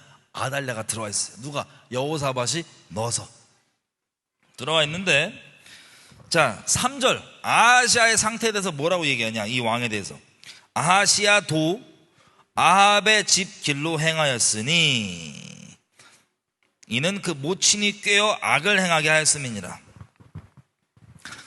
지금 겉으로 볼 때 이것도 마찬가지, 여호람과 마찬가지. 겉으로 볼 때는 뭐가 문제예요? 성경이 기록하기를 아하시아도 누구 집을 따라해요? 아합 집, 북이스라엘 아합 집안을 따라하는데 그 근본적 원인 짚어서 뭐라고 얘기합니까? 누가? 그 어머니께서, 그 모친이 꼬셔서 악을 행하게 하였음이니라. 근본 인간적 원인으로 봤을 때는 엄마가 꼬셔갖고 저렇게 계속 악을 시키게 만든 거다. 그래서 겉으로 볼 때는 뭐예요? 아합 집안과 똑같은 짓거리를 한다. 이게 문제예요. 4절 그 아버지가 죽은 후에 저가 패망케 하는 아합의 집 가르침을 따라서 여호와 보시기에 아합의 집같이 악을 행하였더라. 아니 적당하지 않고 아합의 집을 그대로 그냥 북이스라엘 아합의 집 그대로 아합의 집같이 아합의 집같이 아합의 집같이. 5절 아하시아가 아합의 집 교도 가르침을 쫓고 이스라엘 왕 아합의 아들 요람과 함께 길라 라못으로 가서 아람 왕 하사시엘로 더불어 싸우더니 하사엘로 더불어 싸우더니 아람 사람들이 요람을 상하게 한지라. 아니 똑같은 짓을 해요. 지금 자기 할아버지랑 여호사밧이랑 아합의 집을 쫓으면서 아합의 아들, 얘도 이름이 요람이에요. 아합의 아들 요람, 여호람 요람 같은 뜻입니다. 이름이 같아요. 이 요람과 같이 길랄라못을 또 쳐들어가. 또 똑같은데 거기를 또 똑같이. 왜요? 회개가 안 되니까, 확실하게 처리가 안 되니까 계속 반복되는 거예요, 집안에서. 아, 이 얘기하면 또 뭐 조상의 집 이어간다고 또. 아니 이게 써 있잖아, 그죠? 아니 부모가 이걸 딱 끊고 이건 안 되는 거라고 가르쳤어야 되는데 안 하니까 부모가 했던 그 똑같은 죄악을 그대로 따라하고 그대로 하고 있어요. 근데 그 전쟁 갔다가 아합은 그때 죽었지만 여기서 아합의 아들 여호람은 죽지는 않고 큰 상처를 입은 거예요. 부상을 당한 거예요. 부상을. 그랬더니 부상을 당했더니 이 아하시아가 갇힌 전쟁 치르러 갔다가 북이스라엘 왕의 전쟁을 당했으니 병문안차 방북을 합니다. 방북. 북이스라엘에 간다고요. 다시. 그래서 7절 아하시아가 요람에게 감으로 해를 받았으니 이는 하나님께로 말미암은 것이라. 자, 하나님께서요 이 아합 집안에 오래 참고 계셨어요. 아합 집안의 심판은 아합 집안 사람 전부 다입니다. 아합에게 속한 모든 사람 전부 다에 대해서 심판이 이미 선고가 돼 있던 상태였어요. 엘리야를 통해서. 기억나시죠? 집안 전체의 심판이, 이세벨 포함 무시무시한 심판이 선고가 돼 있는데 당장 안 바로 제가 까불면서 지금 뭐 아합은 죽었겠다 뭐 계속 이어갔던 거예요. 근데 하나님의 때가 되매 우리 나중에 보겠지만 예후라고 하는 사람이 일어나서 싹 다 죽여버립니다. 이세벨이건 뭐고 다 죽여버려요. 그 집안, 아합 집안 사람 다 죽여버립니다. 하필 그 죽이러 갈 때 그 이름 없는 선지자 학교의 학생 중에 하나가 예후에게 기름을 붓거든요. 하나님께 감동을 주셨겠죠. 기름을 붓고 네가 왕이다 북이스라엘. 그랬더니 예후가 아멘 땡기더니 열심을 내갖고 태워서 가서 싹 다 쓸어버리는 거예요. 뭐 바알 선지자가 뭐하고 다 쓸어버리고 거기 바알 제사장들 섬기는 제단들 막 화장실로 만들어버리고 난리치는데 그때 그 쓸어버릴 때 하필 남유다의 아하시아가 방북 상태였어요. 방북 상태. 그때를 누가 주관해요? 하나님께서. 하필 방북 상태. 왜? 아하시아도 심판을 받기로 정했잖아요. 그래서 숨어있다가 예후한테 걸려가고 예후가 너도 죽어 이렇게 죽인 거예요. 그렇게 남유다의 여호사밧의 손자가 심판받아 죽는데 성경이 뭐라고 기록하고 있냐면 7절 아하시아가 북이스라엘 요람에게 감으로 해를 받았으니 죽임 당했으니 이는 누구에게로 말미암아? 하나님께서 죽이셨다고. 하나님께서 죽었어요 지금 왕이, 남유다 왕이. 그랬더니 10절 아하시아의 엄마 아달랴가 그 아들의 죽은 것을 보고. 여러분 아들이 죽으면 어떤 생각이 드세요? 그것도 그냥 아들이 죽은 게 아니야. 자기 집안 하나님이 엘리야에게 선포하신 대로 싹 다 쓸렸어요. 지금 심판으로. 그때 같이 아들이 죽은 거예요. 그러면 정상적인 사람이라면 회개를 하는 게 마땅합니다. 아직 자기는 살아있으니까. 아합 집안 사람인데 아직 살아있잖아요, 그죠? 그럼 회개하는 게 정상이에요. 불쌍한 영혼. 회개가 아니라 들릴 대로 아직 군대 귀신 들라고 작정해 있는 그 상태 그대로 어떻게 되냐? 아들 죽은 소식을 듣고 슬퍼하는 게 아니라 와, 때가 됐어. 자기 손자부터 다 죽여버려요. 자기 손자. 왕의 씨를 진멸하, 유다의 집에 왕의 씨를 진멸하였으나. 왜 그럴까요? 여러분, 짧게만 말씀드리면 사탄은요, 하나님의 언약을 회방하는 거예요. 여러분이 종교짓 아무리 좋은 거 아무리 많이 하고 기독교인 간판 잘 달고 있어도요, 학위, 신학 뭐 다 달고 있어도요, 여러분이 하나님의 언약과 상관이 없으면 되는 거예요. 마귀 입장에서. 언약을 회방하는 것, 언약에게서만 벗어나게 하는 것. 그래서 그 분명한 목적을, 그러면 언약은 지금까지 성취됩니다. 이스라엘에 우리가 잠깐 나눴지만 왜 지금도 뭐 하마스 뭐 어디 막 왜 이스라엘 땅에서 싸우냐? 하나님 언약 때문에 그걸 기준으로 전 세계가 지금까지 계속 싸우는 거예요. 하나님의 언약을 성취해가는 과정이 인류 역사예요. 사탄은 그 언약을 회방하는 뿐이에요. 물론 실패하지만 회방을 시도해보는 것, 하나님께서 언약을 성취해가는 것, 이게 인류 역사 다입니다. 그래서 언약을 회방하는 게 사탄의 목적, 아주 뚜렷한 목적이에요. 근데 이 집안이, 귀신 집안이, 엣바알렙토운 이세벨의 이 집안이 목적이 뭐겠어요? 영적으로 뭘 회방하는 거예요? 언약을 회방하는 거죠. 근데 이 다윗 집안의 언약은, 근본적인 언약이 뭐가 있어요? 다윗 집안을 혈통을 통하여서 누가 나와요? 메시아가 나온다. 다윗에게 이미 약속하셨잖아요, 그죠? 마귀가 딱 알아요. 저 언약 저렇게 이어지는구나. 며느리로 침투. 딱 기다리고 있는 거. 어떻게든 자기가 권력 되는 대로 남편 꼬셔서 하나님 진노로 쏟게 만들어 죄를 범하게 해서 하나님 진노로 쌓아요. 아들 꼬셔서 하나님 진노로 쌓아요. 아들 죽었더니 슬퍼할 일도 없어. 아싸, 이제부터 내 목적을 있는 그대로, 내가 권세자니까, 내가 권력자니까 있는 그대로 쓸어버리자. 그래서 자기 손자부터 다 죽여. 왜? 다윗의 씨 메시아가 누구에게로 와요? 자기 남편, 자기 아들, 자기 손자 핏줄로 온다고 하니까 이거 막아버리고 이거 죽여버리겠다는 게 마귀의 목적이에요. 이 정도로 분명하게 마귀에 붙들려 있던 이 집안을, 며느리, 이 집안 자체 누가 데리고 왔다? 이 집안으로, 이 집안을 멸망시키고 싶은 이 목적에 사로잡혀 있는 얘를 누가 데리고 왔다? 여호사밧이 데리고 왔다. 그것도 먼데 든 게 아니라 자기 집으로. 어쨌든 이렇게 돼서 결국엔 나중에 이 아달랴를 죽여버리고 다윗의 왕가가 이어지긴 합니다. 왜냐하면 그 아시아의 시스터 자매 중에 하나가 저 한 명 숨겨갖고, 침실에 숨겨갖고 자기 남편 제사장에게 데리고 가서 얘를 나중에 키워서 아달랴를 죽여버리고 다윗의 왕가는 이어집니다. 여기까지. 자, 뭐 스토리 진행은 여기까지 하고요. 정리를 한번 해보겠습니다. 끔찍해요, 그죠? 지금 남유다에서 벌어진 일이 쭉 우리가 한번 봤는데 문제가 있어요. 문제가, 우리가 아까 봤던 북이스라엘과 평화하고 북이스라엘 아합과 사돈관계였던, 연혼하였던, 이게 어떤 의미인지를 한번 보겠습니다.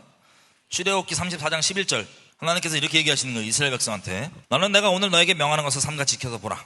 내가 너희 앞에서 아모리 사람과 가나안 사람과 헷 사람과 브리스 사람과 히윗 사람과 여부수 사람을 쫓아내리니, 이게 누구야? 가나안 족속이죠, 그죠?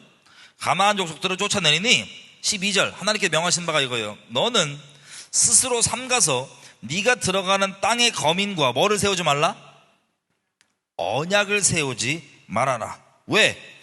그들이 너희 중에 올무가 될까 하노라. 올무가 뭐예요? 덫. 15절 다시 이렇게 얘기합니다. 너희는 삼가 그 땅의 거민과 언약을 세우지 말지니 이는 그들이 모든 신을 음란히 섬기며 그 신들에게 희생을 드리고 너를 청하면 네가 그 희생을 먹을까 함이며, 또 네가 그들의 딸들로 너의 아들들의 아내를 삼음으로 그들의 딸들이 그 신들을 음란히 섬기며 네 아들들로 그들의 신들을 음란히 섬기게 할까 함이니라. 정확하게 뭐라고 얘기해요? 언약을 맺지 말아라. 그 이유는 언약을 맺으면 네가 그들과 공동체가 되면, 언약이 뭐예요? 근본은 결혼이죠. 한 몸이 되고 공동체 되고 언약을 맺으면 넌 분명히 그 우상 섬기게 돼 있다. 그 누룩이 흐른다. 반드시 그것이 너를 올무가 돼서 넘어뜨린다. 특별히 나는 아니야, 이스라엘 백성은요 당연히 하나님만 섬겨야 돼요, 우상 섬겨야 돼요? 하나님만 섬긴다는 걸 머리로 다 알고 있어요. 근데 구약에서 이 난리와 난리를 왜 우상 숭배하면서 벌였냐? 이거 안 지켜서 그래요. 우리 배도 얘기할 때 수년 동안 얘기했잖아요. 이거 안 지켜서, 이거 가볍게 여겨갖고 어떻게 돼요? 착살난 거예요. 그 구약 전체를, 아니 심지어 지금까지도 저지경으로 그렇게 죽어나가는 거, 이거 안 지켜서. 16절 아예 결혼시키지 말래잖아요. 저 우상 숭배하는 집안들과 결혼시키지 말라 그러잖아요. 근데 이거를 누가 솔선수범으로 깨버렸어요. 하나님의 은혜 가운데 있던 여호사밧이 이거 하지 말라니까. 다시 이유는 뭐예요? 우상 숭배를 하고 있으니 네가 그렇게 연혼을 해버리면, 언약을 맺고 뭐 공동체가 돼버리면 반드시, 여호사밧은 무슨 생각했을까요? 아합 집안 그 꼴이 너무나 유명하고 끔찍한데, 너무나 사악한 상태였는데, 나는 저렇게 같이 우상 숭배하지, 그 마음이었을까요? 아니에요. 나는 절대 저렇게 안 하지만 그래도 동맹을 위해서, 그래도 뭘 위해서, 마음으로 절대 안 하겠다는 마음을 다 갖고 있었어요, 이스라엘 백성들이. 근데 왜 걸리냐? 우리 예전에 그 설교 내용 기억나세요? 내가 죄를 안 지어야지라고 마음 먹지만 마귀가 여러분을 죄로 다이렉트로 던지지 않아요. 올무에 딱 갖다 놔요. 올무까지만 딱 갖다 놓으면 나는 죄를 지어야지라는 마음을 안 먹었는데, 올무에 가면 올무에 넘어지고 바로 죄로 이어져. 그 다음에 이걸 알기 때문에 사탄이 처음부터 우상 숭배라고 하지 않고 올무, 딴 걸로 딴 걸로, 올무가 아니죠. 걔 입장에서 요건 아니잖아, 요렇게 해버리고 요거 하면 바로 죄예요. 그렇게 돼 있어. 사단이 인생의 작업을 엄청 했을 거예요. 직접 죄는 안 지고, 그래 죄 너 이거 죄인 거 알지? 머리로, 그래 너 이거 죄 짓지 마. 그 대신 요거까지는 괜찮아, 요건 괜찮잖아. 요렇게 해버리면 그 다음 죄로 바로 이어져. 항상 그렇게 사단이 여러분의 인생 가운데요, 사람들의 인생 가운데 직접적인 죄는 머리로 아니까 글로 바로 인도하지 않고 올무로 빠지게 만드는 하나를 만들어 놨어요. 그래서 거기로 빠질 때마다 여러분 스스로는, 여러분 인식이 이건 죄가 아니야. 근데 거기 가면 그 다음 스텝이 죄로 바로 이어져. 이게 올무예요. 그걸 반드시 만들어놔요, 사단이 모든 사람들한테. 그래서 스스로 속여. 너 죄한테 바로 가는 거 아니잖아. 나도 저거 죄는 아니니까. 근데 바로 죄. 이게 올무인데, 올무가 된다는 거예요. 이렇게 이스라엘 백성들이 가나안 땅 들어가기 전에 나는 가나안 족속과 같이 우상 숭배해야지, 아무도 마음 안 먹었어요. 절대 안 해야지. 근데 어떻게 돼요? 결론적으로는 다 우상 숭배했죠. 왜? 올무에 빠져서. 이 올무 때문에. 하나님 하지 말라면 안 해야 되는데, 저거 아닌 거 아는데 나는 뭐. 우리 누룩 얘기할 때도 비슷해요. 누룩이 아닌 거 알아. 근데 뿌려지면 자라요. 어쨌든 아들 주지 말랐는데 줬습니다. 근데 이 벌어진 일이 뭐냐? 정리를 해보면 영적으로 얘기해 볼게요. 가나안 족속인데, 가나안 족속과 언약을 맺으면 안 돼. 왜? 다른 신을 숭배하고 있고, 올무가 돼서 나도 결론적으로는 이 다른 신을 숭배하게 돼. 그래서 하나님 앞에 진노로 쌓게 돼. 이게 지금 정리한 내용이에요. 그죠? 이 정리한 내용을 어떻게 적용했는지 회개 열매로서 에스라 가볼게요. 에스라. 그럼 에스라 잘하는 대로 나중에 바벨론 땅에서 이제 돌아오잖아요. 돌아왔는데 돌아온 사람 중에서 이런 일이 벌어지는 거예요. 에스라 9장 1절. 이 일 후에 지도자들이 내게 나와서 가로되 이스라엘 백성과 제사장들과 레위 사람들이 이 땅 백성과 떠나지 아니하고 가나안 사람, 헷 사람, 브리스 사람, 여붓 사람, 암몬 사람, 모압 사람, 애굽 사람, 아모리 사람의 가증한 일을 행하여 그들의 딸을 취하여 아내와 며느리를 삼아 거룩한 자손 이스라엘로 하여금 이방 족속과 서로 섞이게 하는데 지도자들과 두목들이 이 죄에 더욱 으뜸이 되었다 하는지라. 이 에스라가 와서 다 지금 정리하고 이러고 있는데 얘기 듣는 게, 야, 여기에 있던 가나안 족속과 이방 족속들을 며느리 삼고 이들과 결혼한 애들이 있어. 이 얘기 듣는 거예요. 이 얘기를 듣고 충격을 받고요, 수염 뜯고 머리털 뜯고 막 너무 충격받아갖고, 에스라 입장에서는 이거예요.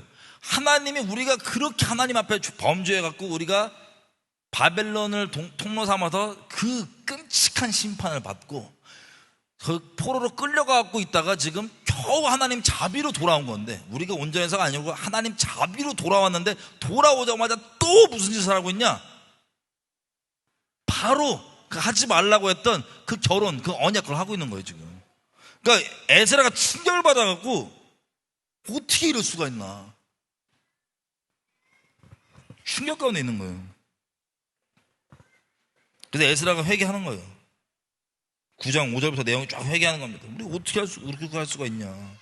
응? 그래서 12절 언급하기를 이렇게, 9장 12절 에스라 기도 내용 중이에요.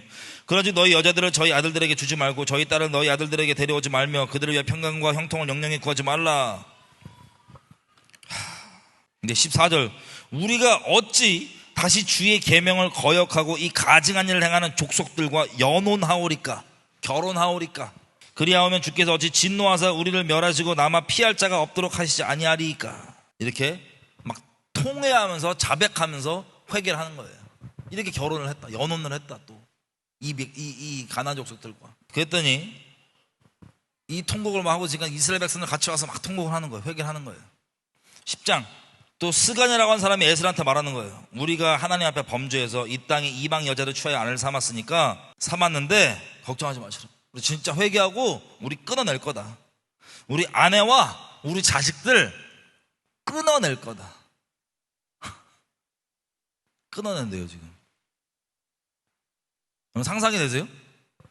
결혼을 했는데 가나안 족속, 하나님이 하지 말라고 한 민족과 결혼을 했잖아요. 그랬더니 끊어내겠다는 거예요.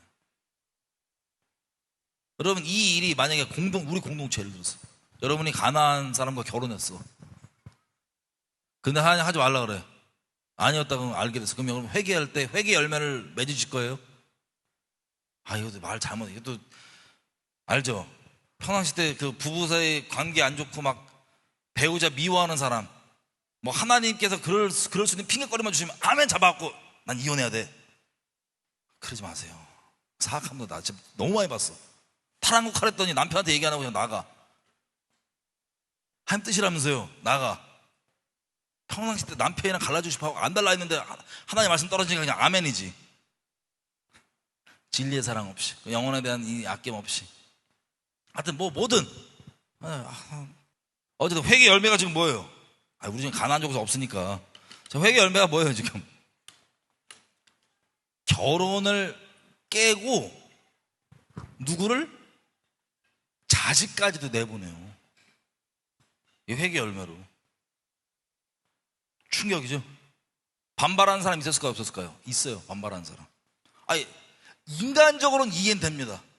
아니, 지금 집단으로 회개하고 얘네가 한 4만 명 왔거든요. 4만 한 2천 명 정도 왔단 말이에요. 그 중에서 114명이 이방 결혼했어요. 114명. 그들 때문에 지금 다 같이 금식하고 회개하고 그러는 거예요. 114명. 4만 2천 명 중에. 그러고 있는데 그 중에서 10장 15절 오직 아사엘의 아들 요나단과 디가의 아들 야스야가 일어나 그 일을 반대하고 무슬람과 레위 사람 삽부대가 저희를 돕더라. 당연, 이게 인간적으로 이해는 돼요. 어떻게 그럴 수 있냐라고. 이거에 거부하고 안 했던 사람, 이 사람들은 이스라엘 자손으로 계속 이어지지 않습니다. 호적에서 파져요. 참, 이렇게 에스라가 계속 진행이 됩니다. 에스라 다음의 역사가. 생각해 볼게요. 이거 지금 여러분 보시기에 회개의 열매예요, 아니에요? 회개의 열매죠? 회개 열매. 인간적으로 볼 때 정말 너무해 보일 수도 있는 아내를 내쫓고 자식을 내쫓아야 돼요. 이 회개 열매를 지금 맺는데, 잘 들으세요. 여호사밧 한번 돌아가 볼게요. 여호사밧. 여호사밧은 그러면 어떤 회개의 열매를 맺었어야 됐을까요? 스스로 속인 부분이 있어요. 여기 보면 이 에스라에서는 가나안 족속과 진짜 가나안 족속과, 필출적으로 가나안 족속과 결혼을 했어요. 그래서 하나님 말씀 그대로 가나안 족속과 결혼하지 마라고 했던 그거에 적용돼 갖고 다 끊어냈어요. 근데 근본이 있어요. 가나안 족속의 핏줄 자체가 문제이기보다는, 가나안 족속과 결혼하지 말라면 안 해야 되는 건 당연한 건데, 근본적으로 그 원인을 설명하실 때 보면 그 핏줄 자체가 문제이기보다는 더 근본적인 이유가 있어요. 뭐가 이유예요? 신앙적 이유 때문이에요. 어떤 신을 섬기냐, 우상을 섬기냐 하나님 섬기냐, 이 문제였어요. 우상, 가나안 족속 우상을 섬기기 때문에, 그들과, 가나안 족속이기 때문에가 아니고 그들과 니네가 결혼하고 이렇게 있으면 또 넘어진다. 왜? 그들의 우상을 너도 섬긴다. 난 절대 안 섬겨 그럴 것 같지? 너도 섬긴다. 이게 원리인 거예요. 원리, 언약, 교제 뭐 등등 흘러가는, 그걸 알기 때문에 얘기했던 건데, 본질은 가나안 족속보다 더 본질은 뭐예요? 우상 숭배하고 있는 거예요. 그럼 여호사밧으로 돌아가서 북이스라엘 아합 집안은 이 가나안 족속의 우상들을 섬기고 있었어요? 안 섬기고 있었어요? 국가적 차원에서 섬기고 있었습니다. 북이스라엘은요, 남유다와 북이스라엘의 갈라짐과 동시에 신앙을 빡 갈라버렸어요. 어떻게 갈라버렸냐? 자, 예루살렘 가지 마. 우리가 여호와를 줄게. 무슨 여호와냐? 금송아지가 이게 여호와야. 베델이랑 북쪽 단에 딱 박아놓고 이게 여호와야. 갈 필요 없어 예루살렘에. 이 국가가 금송아지 우상 숭배를 시작한 국가예요. 그러다 보니까 어떻게 돼요? 온갖 가나안 족속의 우상들을 다 때려오고 난리치고 있던 상태였습니다. 그러면 영적으로 얘기했을 때 아합 집안은 가나안 족속과 같아요, 달라요? 다를 바가 없죠. 다를 바가. 근데 그 집과 뭘 했어요? 결혼하지 말라. 그러면 여호사밧은 스스로, 이거 잘 들으셔야 돼요. 여호사밧은 스스로, 말씀에 가나안 족속과 결혼한 것은 안 된다고 했지, 이스라엘 족속은 문제 없잖아. 북이스라엘도 우리 민족인데. 라는 핑계가 있었지 않을까요? 회개 열매를 맺지 않는 데 있어서 라는 핑계. 근데 그 근본의 문제가 뭐예요? 그 근본의 문제, 가나안 신들, 다른 우상들, 저는 가나안 신이 아니라 무슨 중국 신이니까 그런 거 안 필요 없고, 다른 신들을 섬기고 있기 때문에 안 된다고. 근데 그것을 가나안 족속은 아니니까 라는 핑계로 아마 이 에스라는 맺었던 회개 열매를 안 맺지 않았겠어요, 스스로? 왜? 거짓 선지자 시드기야가 와서 한마디 해도 마음으로는 미가야 선지자가 한 말이 맞는 걸 알겠는데, 400명 지나고 추리고 겨우 진리를 영으로 듣고 알겠는데, 거짓 선지자 한 마디 해주니까 그렇지 그러고 바로 그냥 가는 거 봐요. 그 핑계거리들, 우리 마음에 스스로 하나님의 말씀을 내가 제낄 수 있는, 쉽게 받아들이는 그 핑계거리들, 하나님께서 조명해 주신 축복이 있기를. 어쨌든 이거를 가나안 족속과 혼인한 거랑 똑같은 거예요. 영적과 근본적으로는. 이해되시죠? 그래서 하나님 우려대로 이게 열리니까 자식들 점점 어떻게 돼요? 아까 봤다시피 여호람, 그 사악한 짓 그대로. 어디 집안을 배웠다고 돼 있어요? 하나님이 우려하신 그대로 북이스라엘 아합 집안 배워서, 그 다음에 그 손자 아하시야 하나님이 죽여 심판하는데 그 어디 집안 행위를 본받았다고 돼 있어요? 아합 집안 행위 그대로. 왜? 하나님이 우려하신 거 그대로. 그래서 연혼하지 말라는 거예요. 이래서 언약 맺지 말랬던 거예요. 그 누룩들 들어오니까, 그거 아니까. 그래서 그 지경이 어디까지 가냐? 흘러. 예레미야 15장 4절에 보면, 여러분 예레미야가 이제 바벨론에 심판받기 직전에 하나님께서 보내신 선지자잖아요. 바벨론의 그 심판, 예레미야 애가에 나와 있는 하나님의 사람이라고 하는 사람들이 아주 비참하고 무참하고 끔찍하게 잔인하게 살인당하는, 도륙당하는 그 심판 전에 하나님께서 자비 통로로 주셨던 그 예레미야 선지자는 15장 4절 이렇게 돼 있어요. 뭐라고 얘기하냐? 이 남유다의 심판의 이유가 뭐냐? 유다 왕 히스기야의 아들 므낫세가 예루살렘에 행한 바를 인하여 내가 그들을 세계 열방 중에서 흩으리라. 누구 죄 때문에 하나님께서 심판을 확정하셨대요? 므낫세라고 하는 히스기야의 아들. 야, 히스기야 너 좀 있으면 죽어 얘기했더니 막 살려달라 그래갖고 그 15년인가 살아있었잖아요, 그죠? 그때 낳았던 아들이 므낫세예요. 빨리 히스기야도 가지, 못 놈이 그거 해갖고 그 므낫세가 했던 그 죄 때문에 남유다의 심판이 확정됐대요. 므낫세 다음에 막 하나님 앞에 온전히 서 있던 왕들도 있어요. 누구? 요시야 왕. 요시야 왕 아시죠? 열왕기 제가 읽어드릴게요. 그냥 시간상 열왕기 하 23장 25절 26절.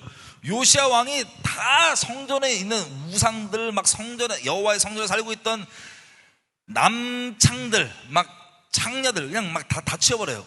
제가 나중에 설명드리겠지만, 좀 디테일하게 설명드리겠지만, 왜 우상 숭배할 때 그 남자 창기들, 여자 창기들이 있냐? 이게 제사장들이에요.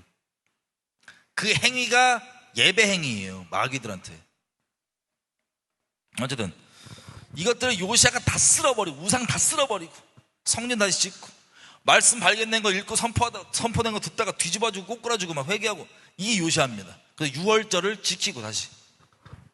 근데 그렇게까지 개혁을 했던, 엄청난 부흥이 일어났던 그 타락 중에 요시야였는데, 요시야를 뭐라고 얘기하냐? 열왕기 하 23장 25절 26절 이렇게 되어 있습니다. 요시야와 같이 마음을 다하여 성품을 다하며 힘을 다하며 여호와를 향하여 모세의 모든 율법을 온전히 준행한 임금은 요시야 전에도 없었고 후에도 그와 같은 자가 없더라. 그러니까 요시야 전후에 이 정도로 하나님의 말씀을 그대로 행하면서 있던 이런 사람이 없었다는 거예요. 그 다음 절 26절. 그런데도 불구하고 여호와께서 유다를 향하여 진노하시는 그 크게 타오르는 진노를 돌이키지 아니하셨으니. 보통 이 정도, 요시야 정도로 이렇게 회개하고 막 부흥 나면은 진노가 돌이켜졌어야 될 텐데, 보통 우리 상식으로, 그죠? 우리가 머리로 알고 있는 하나님의 어떤 공식화된 개념으로는 회개가 됐으니 심판이 안 와야 되는데, 뭐라고 돼 있냐? 진노를 돌이켰대요, 안 돌이켰대요? 안 돌이켰대요, 하나님께서. 그 이유가, 그 다음, 이것은 므낫세가 여호와를 경록케 한 그 모든 경로를 인하여라. 므낫세 왕 때문에 심판이 확정이 돼서 심판을, 요시야의 그 엄청난 부흥에도 불구하고 안 돌이키고 그대로 예비되어 있다는 소리예요. 심판이. 므낫세, 이놈의 므낫세. 자, 므낫세 왕 한번 가볼게요. 열왕기 하 21장입니다 보면, 자, 므낫세에 대한 평가입니다. 므낫세의 평가 2절부터. 므낫세가 여호와 보시기에 악을 행하여 여호와께서 이스라엘 자손 앞에서 쫓아내신 이방 사람의 가증한 일을 본받아서, 3절, 그 붙인 히스기야가 헐어버린 산당을 다시 세우고, 누구를 본받아? 또 북이스라엘 왕 아합의 행위를 본받아. 아합 언제 사람이에요? 지금 동시대 사람이에요? 이미 진작에 죽은 사람이에요?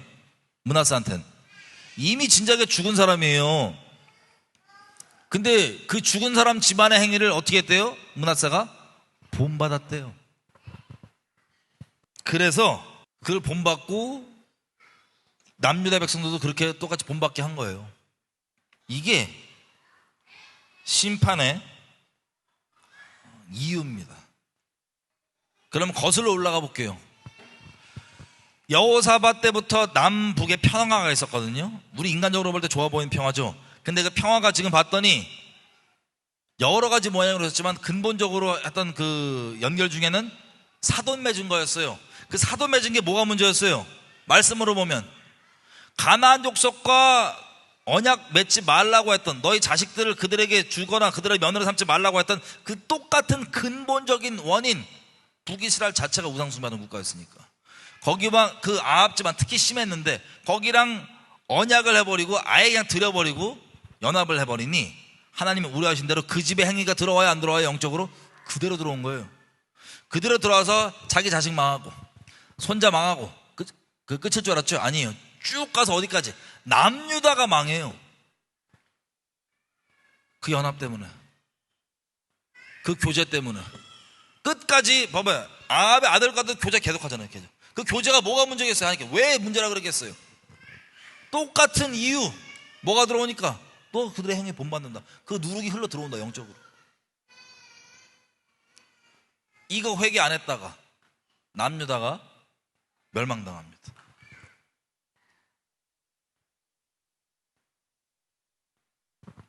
근데 이 핑계들이요, 이 핑계들 우리가 자세히 봤잖아요. 핑계들 어떤 게 핑계가 될 수 있어요? 아, 가나안 족속은 아니잖아. 혹은 여러 가지. 아, 제가 시드기야 거짓 선지자가 뭐라 그러니까 수많은 핑계대 가지고 어떻게든 우리는 말씀을 지키려고 하는 자가 아니라 어떻게든 어기려고 하는 게 우리의 자연스러운 지옥 자식으로서의 본성이에요. 본질상 진노의 자녀로서의. 우리 보십시오. 여호사밧이 얼마나 큰 은혜 가운데 있었어요. 평생에. 그 평생 은혜 가운데 있으니까 아, 나는 괜찮아, 나는 은혜 가운데 있으니까. 아니, 너는 괜찮을지 몰라. 아, 이 부분 한번 더 볼게요. 여러분, 역대하 보면 이 끔찍한 므낫세 있죠. 므낫세. 하나님의 남유다를 향한 심판을 확정시킨 이 끔찍한 므낫세. 이 므낫세의 인생을 어떻게 살았는지 한번 볼게요. 그 악했을 때 말고 인생 말년에. 역대하 33장이요. 므낫세입니다. 남유다의 심판을 확정했던 므낫세인데 33장 9절. 유다와 예루살렘 거민이 므낫세의 꾀임을 받고 악을 행한 것이 여호와께서 이스라엘 자손 앞에서 멸망시키신 열방보다 더욱 심하였더라. 여러분, 이 지경이요, 하나님께 멸망시킨 그 지경이 레위기 18장 이런 데 보면 가나안 족속에 미친 짓거리 하고 있던 거 다 나오잖아요. 그죠? 그거보다 심했대요. 열방보다. 므낫세 때 므낫세가 아, 이거 괜찮은 거야 유혹하여서 백성들은 다 그렇게 만든 거예요. 그래서 그렇게 됐대요. 그래서 하나님께서 심판으로 므낫세한테 11절 33장 11절 여호와께서 아수르 왕의 군대 장관들로 와서 치게 하며 저희가 므낫세를 사로잡고 쇠사슬로 결박하여 바벨론으로 끌어간지라. 전쟁으로 바벨론 포로로 끌려가요. 므낫세 왕이 하나님의 심판을 확정시켜 놓고 그 심판 중에 일환으로 므낫세 전쟁을 치러갖고 포로로 끌려가요. 바벨론에. 12절 므낫세가 환난을 당하여 그 하나님 여호와께 간구하고 그 조상의 하나님 앞에 크게 겸비하여 기도한 고로 13절 하나님이 그 기도를 받으시며 그 간구를 들으시사 저로 예루살렘에 돌아와서 다시 왕 위에 거하게 하시매 므낫세가 그제야 여호와께서 하나님이신 줄을 알았더라. 므낫세 회개했어요, 안 했어요? 개인적으로 회개했어요. 감사한 거예요. 우리 나중에 천국 가면요 므낫세 볼 수 있을 거예요 아마. 근데 이 므낫세가 하나님 심판을 정하게 한 사람이에요. 근데 회개를 해갖고 나중에 볼 수도 있을 것 같아요. 그래서 므낫세가 계속 하는 일이 뭐냐면 15절 이방 신들과 여호와 성전의 우상들을 제하며 여호와의 성전을 건축한 산에서 예루살렘에 쌓은 모든 제단들 있죠, 다 던져버렸대요. 16절 여호와의 제단을 다시 짓고 화목제와 감사제를 그 단 위에 드리고 유다를 명하여 이스라엘 하나님 여호와를 섬기라 하며 백성이 그 하나님 여호와께만 제사를 드렸으나 오히려 산당에서 제사를 드렸더라. 저 이 부분을 보면 엄청 항상 울컥해요. 항상 그 끔찍한 죄로 하나님의 심판을 확정시킨 어떠한 회개와 어떤 걸로 돌이켜서는 죄를 확정시킨 그 므낫세가 개인적으로는요 그 어려움을 겪고 회개를 해요. 내 몸이 진짜 회개한 것 같아. 그죠? 하나님의 자비가 얼마나 크신지, 하나님의 은혜가 얼마나 큰지. 므낫세 같은 사람도 하나님 앞에 기회가 있는 거예요. 회개하면. 근데 우리가 보고 싶은 건 뭐냐면, 보세요. 므낫세의 개인적으로 인생 가운데 얼마나 큰 은혜가 있습니까? 이 은혜의 크기는 말할 수가 없어요. 지옥자식 중에 지옥자식이고, 온 나라를, 하나님의 언약 맺은 나라를, 심판을 확정시켜버린 이 장본인이 하나님의 크신 자비하심 때문에, 그 노하기를 더디하심 때문에 개인적으로는 구원을 받아요. 회개를 하고 개인적으로 은혜가 넘치죠. 근데 이 므낫세가 그 은혜 가운데, 은혜를 받았던 이 은혜를 겪는 이 므낫세, 결론적으로 보면 뭘 흘려요? 자손들한테, 주변한테, 동시대 사람들한테는 하나님 심판받는 그 행위를 확정하게 만들어. 자기 자손들, 우리 예레미야에서 본 것처럼 심판을 확정하잖아요. 더 거슬러 올라가서 여호사밧, 얼마나 큰 자비가 있습니까? 얼마나 크신 은혜가 있습니까? 근데 그 열어놓은 거 있죠. 내가 크게 은혜가 있다고 해서 여러분 착각하면 안 돼요. 저 여러분이 하나님의 은혜는 말 그대로 받을 자격이 없으니까 준 거예요. 은혜가 있으니까 내가 지금 괜찮은 놈이 아니라 받을 자격 없는 자에게 거저 주신 거예요. 그냥 하나님이 선하셔서, 내가 뭘 잘해서가 아니라 그냥 거저 주시는 거예요.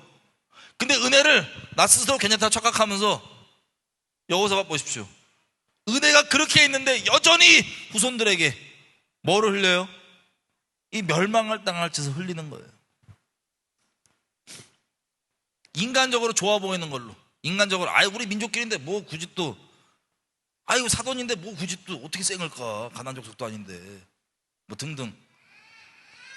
인간적으로 오히려 더 사랑 있어 보이고 더 좋아 보이는 그 기준과 그 관점으로, 그리고 마음 가운데 뭐가 있어요? 은혜가 이렇게 넘치는데, 이방인들조차 인정하는데, 하나님이 왕과 함께 하십니다, 조공받으십시오, 모두가 인정하는 그 한가운데 은혜가 말 그대로 받을 자격 없는 자에게 거저 주어진다는 걸 까먹었는지. 여러분, 우리가 하나님의 감사하게도 크신 은혜 가운데 있고, 그 은혜 한가운데서도 내가 자칫 잘못하면 므낫세처럼, 여호사밧처럼 주변 사람에게, 자녀 세대에게 하나님의 것을 흘리는 게 아니라 뭘 할 수 있다? 이런 끔찍한 심판의, 저주의 통로가 될 수 있다는 점, 너무 두렵고 떨리는 내용이에요. 하나님의 은혜는 하나님이 선하셔서 계속 우리에게 크고 넘치게 부어주십니다. 너무 감사한 거예요.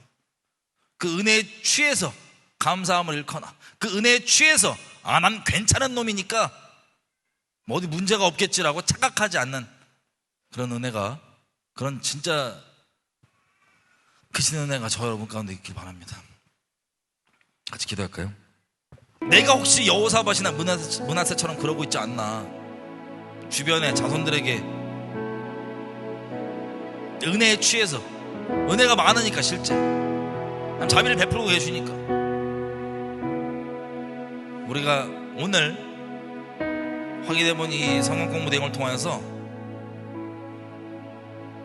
스스로 돌아보고 하나님께 은혜를 구하며 정말 평생이, 저 여러분의 평생이 주변과 자녀들에게 하나님의 선하신 통로로만 쓰여지기를 간절히 바랄 뿐입니다. 지금 시간 기도할 때 하나님께 좀 감사했으면 좋겠어요. 므낫세 같은 사람조차도 자비를 베풀으시고 구원해 주시고 긍휼을 베푸시는, 말 그대로 악인일지라도 그 악 가운데서 죽는 것을 하나님께서 기뻐하지 않고, 그 악한 악인일지라도 그 악한 길을 돌이켜 떠나 살기를 기뻐하시는 우리 하나님, 선하시고 인자하신 하나님, 우리가 지금 각자도 각자의 목소리로 감사드렸으면 좋겠어요. 하나님, 나 같은 죄인은, 우리 같은 죄인을 죽기를 기뻐하지 않고 살기를 기뻐하시며 자비를 베푸시는, 긍휼을 베푸시는, 은혜를 주시는 하나님 감사합니다. 각자의 고백으로 하나님께 감사하며 우리 구원해 주신 것을 감사하며 나아가겠습니다. 우리 같이 이렇게 기도했으면 좋겠어요. 하나님이 정말 선하신 분이어서 우리에게 소망이 있습니다.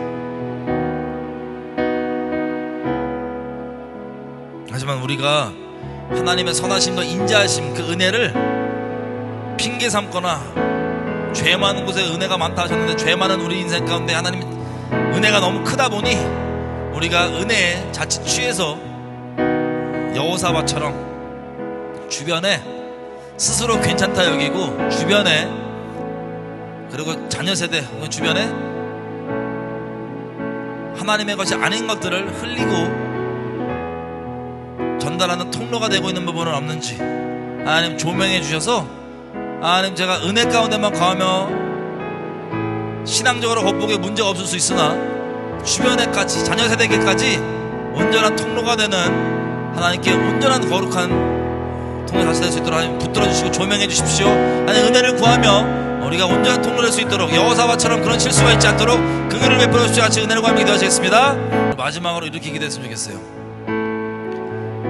여러분이 에스라에 통해 봤던 것처럼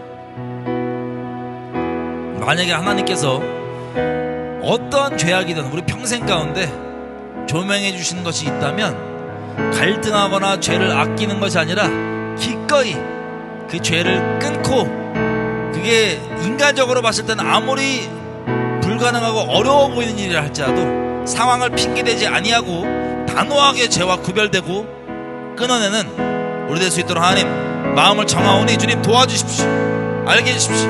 여호사밧처럼 스스로 상황 핑계대면서 그게 죄악 허용하고 끌려가는 일이 없게 붙들어 주십시오. 죄악에 단호하게 맞서서길 원합니다. 세상의 흐름에 단호하게 맞서서길 원합니다. 하나님 그렇게 결단하오니 붙잡아 주시고 그렇게 이루어 주십시오. 주여 한번 치고 결단하시면 기도하시겠습니다. 주여.